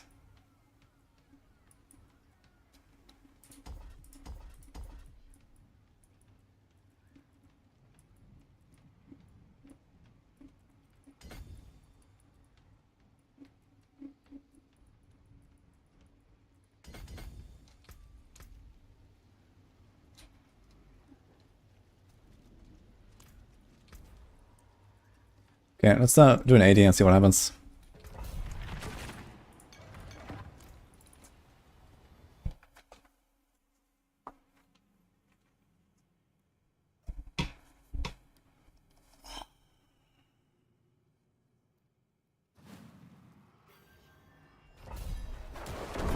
Get used to this again. How does it work?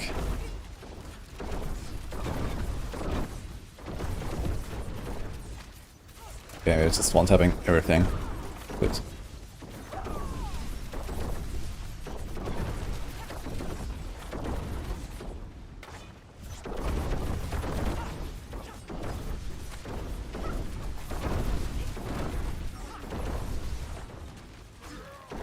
Not quite though, this guy survived. That's game.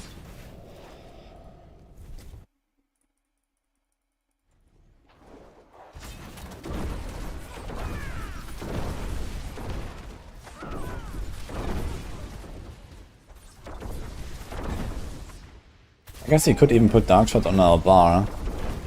Don't have to go for the rune.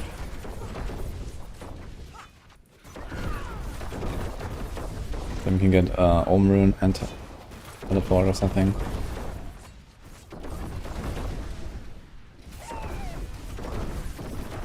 We actually need a bit more cooldown. I have 10.8 seconds. The Master is slightly higher. Okay, so I got a Master this, so let's get some more rest. How's this looking? 64 shatter and 80 on the rest. Looks okay. Actually pretty fast.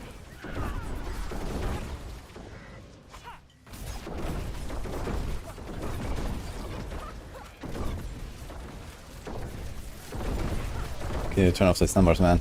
Don't see shit.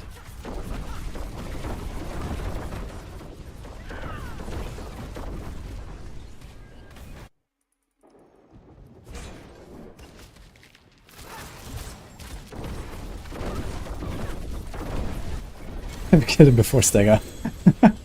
Okay. Seems good.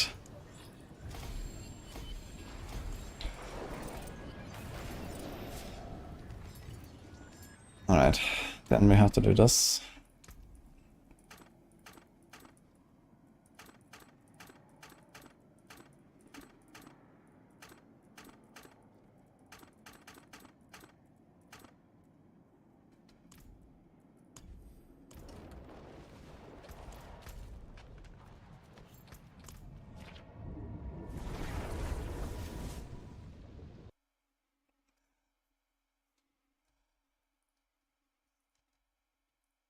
I only updated the mythic version of this so far, so keep that in mind.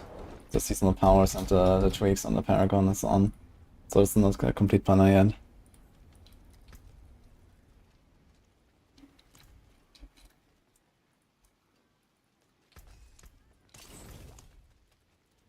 Okay. I have 99 harmony tributes, by the way.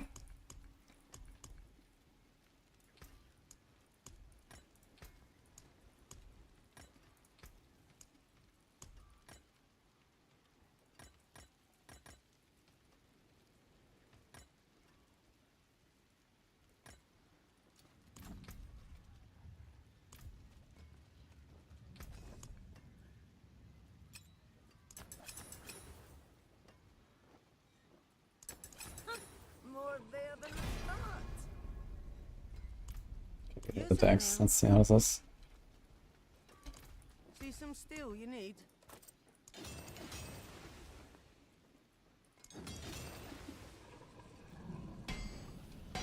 The knife. Here's a good one. This is Gen F. Attack speed F. Okay. Should be fine now. 10.3 in town. Yeah, this is plenty. Let's try an 85. 85, so we're completing in like 3.5 or 3 minutes or so. Yeah. This is Maxwell's Death Trap build. Oh, this is my Maxwell build from last season. That now probably looks different because I gave it to Mippy to update.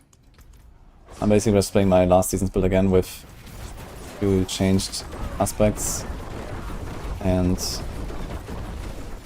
the seasonal powers.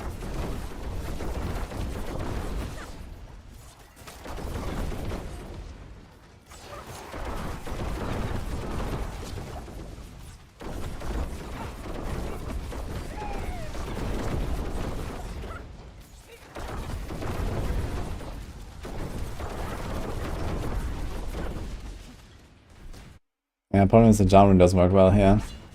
Sometimes you can teleport.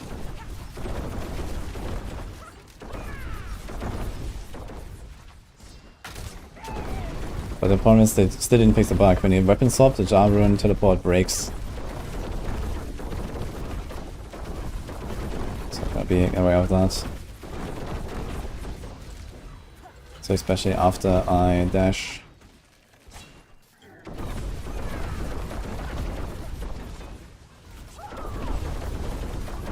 Tier are really good actually at this.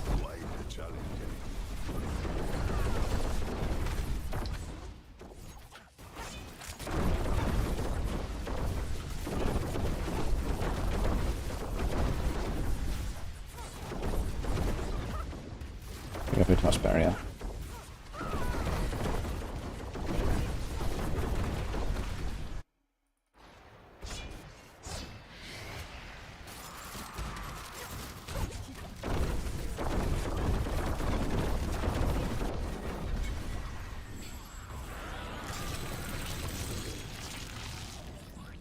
lot of stagger though. But it also doesn't matter as much on his build if you stagger the boss or not. Let's do 90. Did I make a video about this build? I mean, you can basically watch my video from last season, but I'll probably make one. So alternative for Shaco, Cowl or Perdition. Let's do a 90. But need a lot more cooldown. If you do Cowl or Perdition or like just not Shaco, you need a lot of cooldown on your Death Trap. So you have to do like another Temper, and even then it's gonna be kinda tight, I think. So keep that in mind.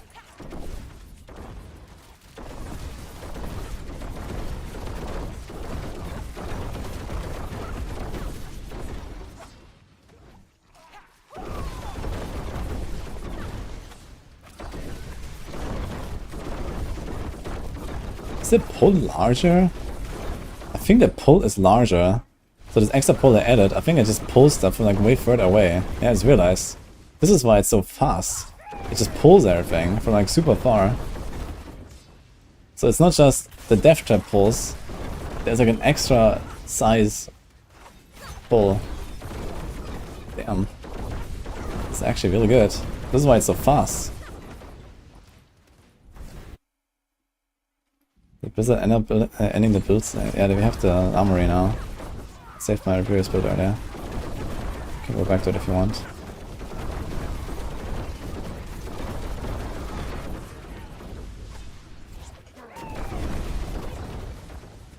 The Death Trap rank 5 effect, that's the pull.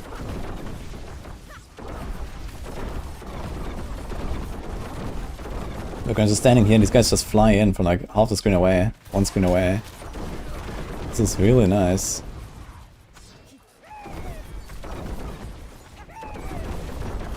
This makes this build a lot better than I thought. I didn't realize that's happening. I thought they just get an extra pull. I was like, what the fuck? Why did they even add that? That was actually nuts.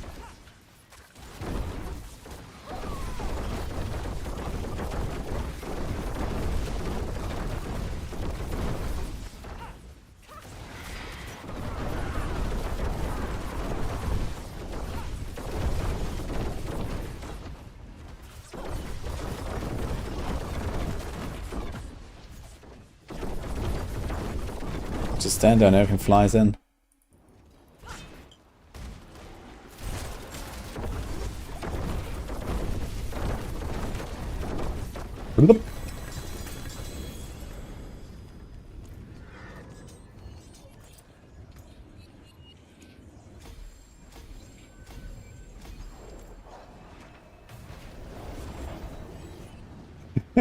It's just the ADHD toward the expert.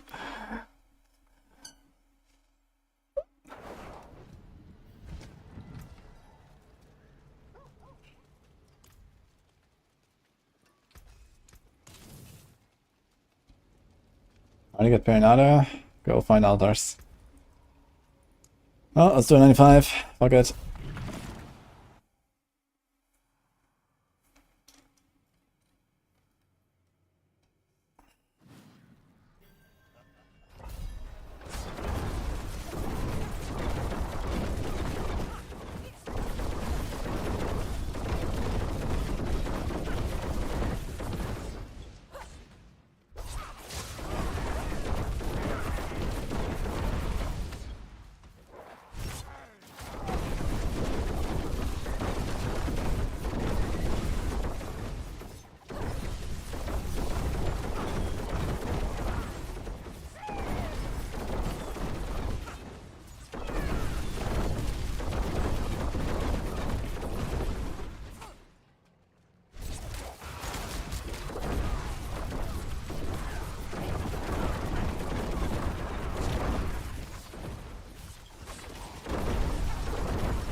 Dude, it's so much more relaxed now to counters as well.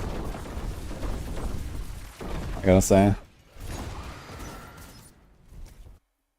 Go for hordes, it's awesome. True, I guess you can just stand in the middle and throw traps. And that's it. Dude, we're doing like 2-minute 985, so what the fuck is going on?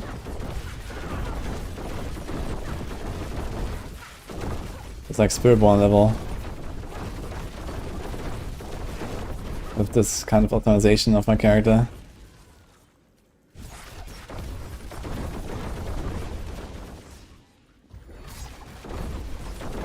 Like on stuff like Rake last season I was farming like 95s or 99s or 100s.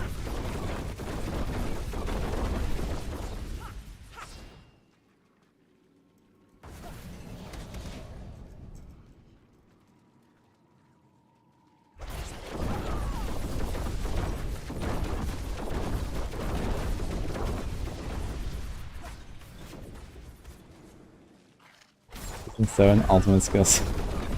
Oof.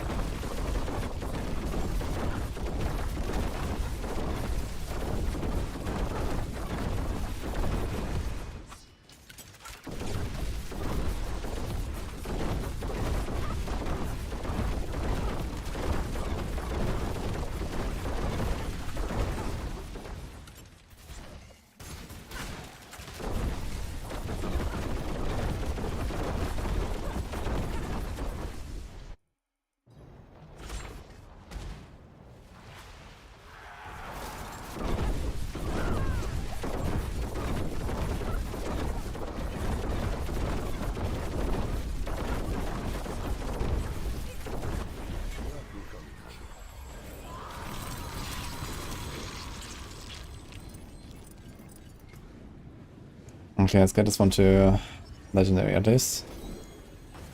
So I also have a lot of turf and this.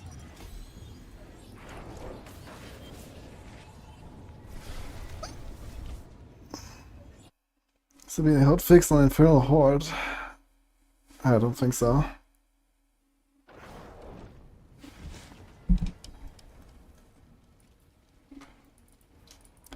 Okay, let's do 100. Send it. Still have to teleport rune. Whoops. Okay. I don't think you need to summon alive, you just need to summon power for the final to activate. That's just what summon does not work with the spirit.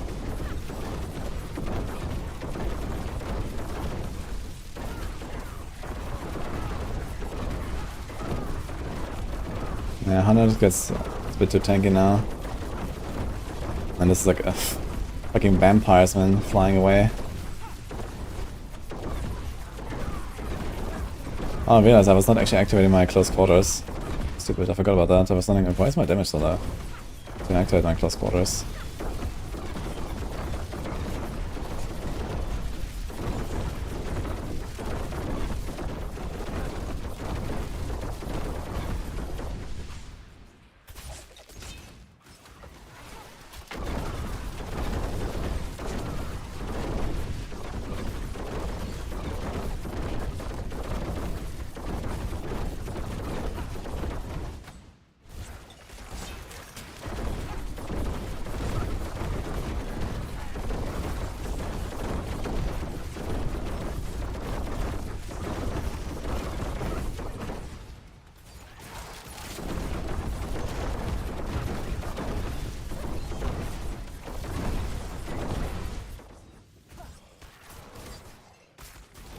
Oh, I also forgot to do something with my soul harvest there.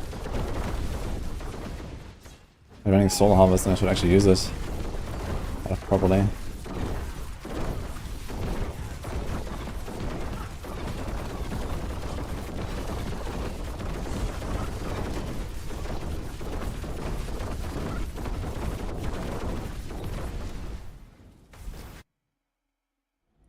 How far can I climb? 110, 115? I could probably do it, like, if I could deploy like +5 all the way to 115 or 120, and then slowly grind from 120 up, I guess, or something. Like, this is still gonna be like a 4-minute run or so. And the boss damage is actually pretty decent on this build. Like last season, on my push tiers, I had like 2-minute boss fights sometimes. On this build. Or 3 minutes or something. They were really fast. Because the clear was actually relatively bad compared to the boss damage. Now the clear has been improved a little bit because you're pulling in everything.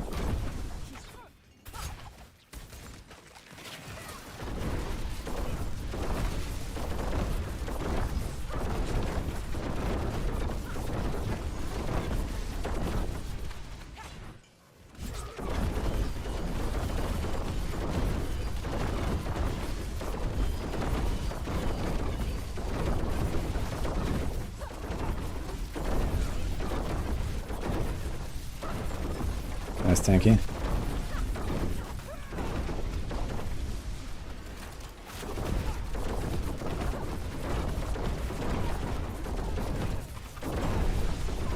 No all card. 250 Paragon, you can't even beat the 80. I should look for a build that doesn't heavily rely on runes, and that is still good.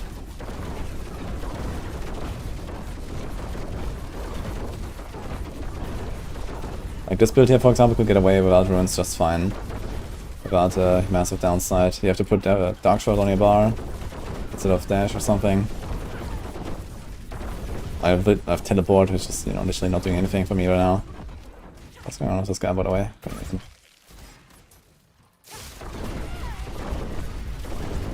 Oh, he's vampiric. I guess he's healing. Do pay attention. But the expansion is also a good answer. I mean, if you're paying on 250, why do you not have the expansion? That's a good question, actually. You're my Paragon, man.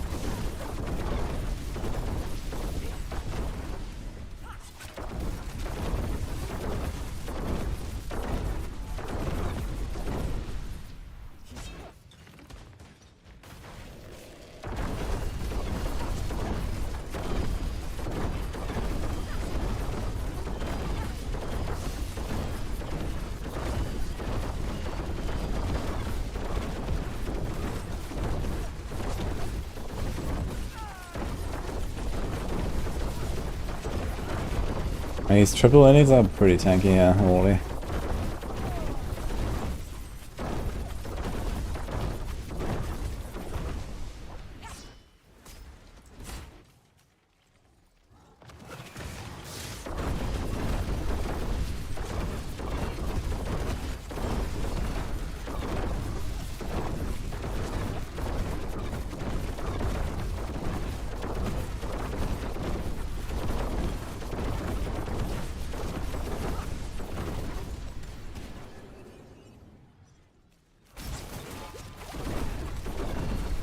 I know what runes, like Blood Wave is running and Hoda. Okay, Hoda, yeah, no runes, it's gonna be rough because you need a tech rune. And that is a big thing. The tech rune is a big thing, the Earthquake one. But yeah, Blood Wave, no idea what they're running. I guess it can't be that crazy.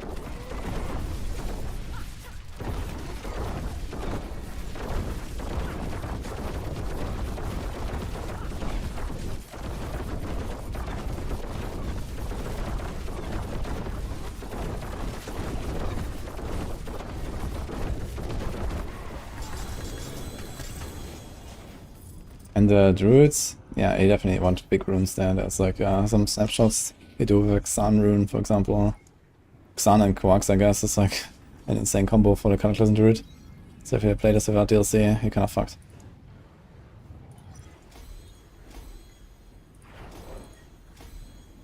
It seems very easy to draw glyphs here.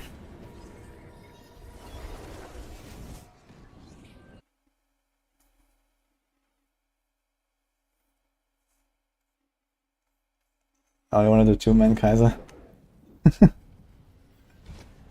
I'll say to draw some of my glyphs first, I think. And we're still missing one of the gems.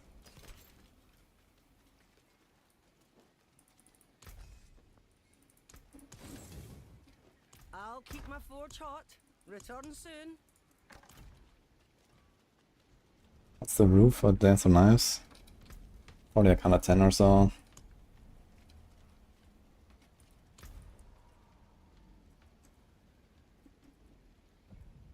It's like 90 again. 90 was pretty comfy.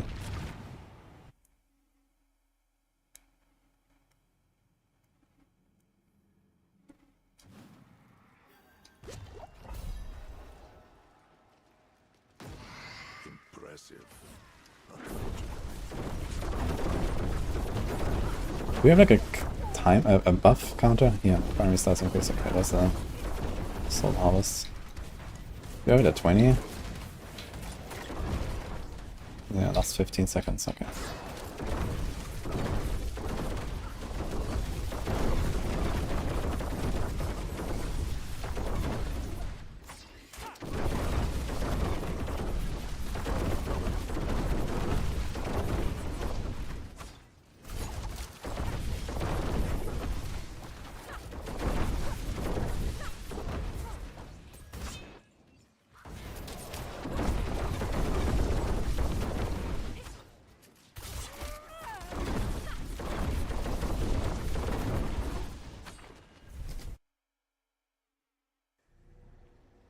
Usually, if there's a season theme, you want to do the season theme stuff from the start because you can like progress on it and it's usually pretty juicy. This was no different now. Season theme leveling was pretty good.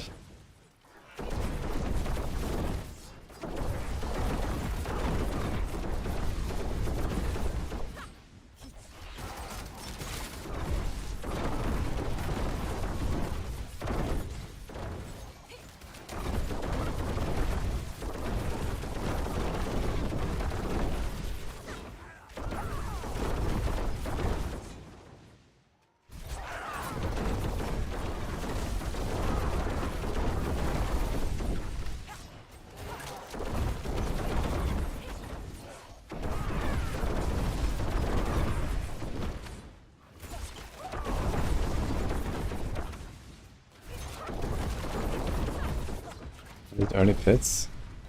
I just like unlocked the torments and leveled my class a little bit to legendary and that was basically it. And then yeah, I would say in like T4 you can like level your gloves higher and higher as you get stronger.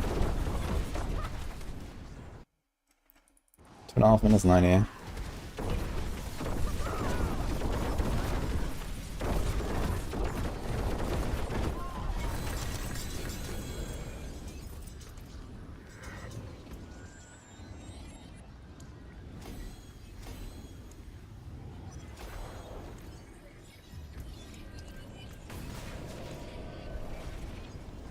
The most insane gold farm. Oh.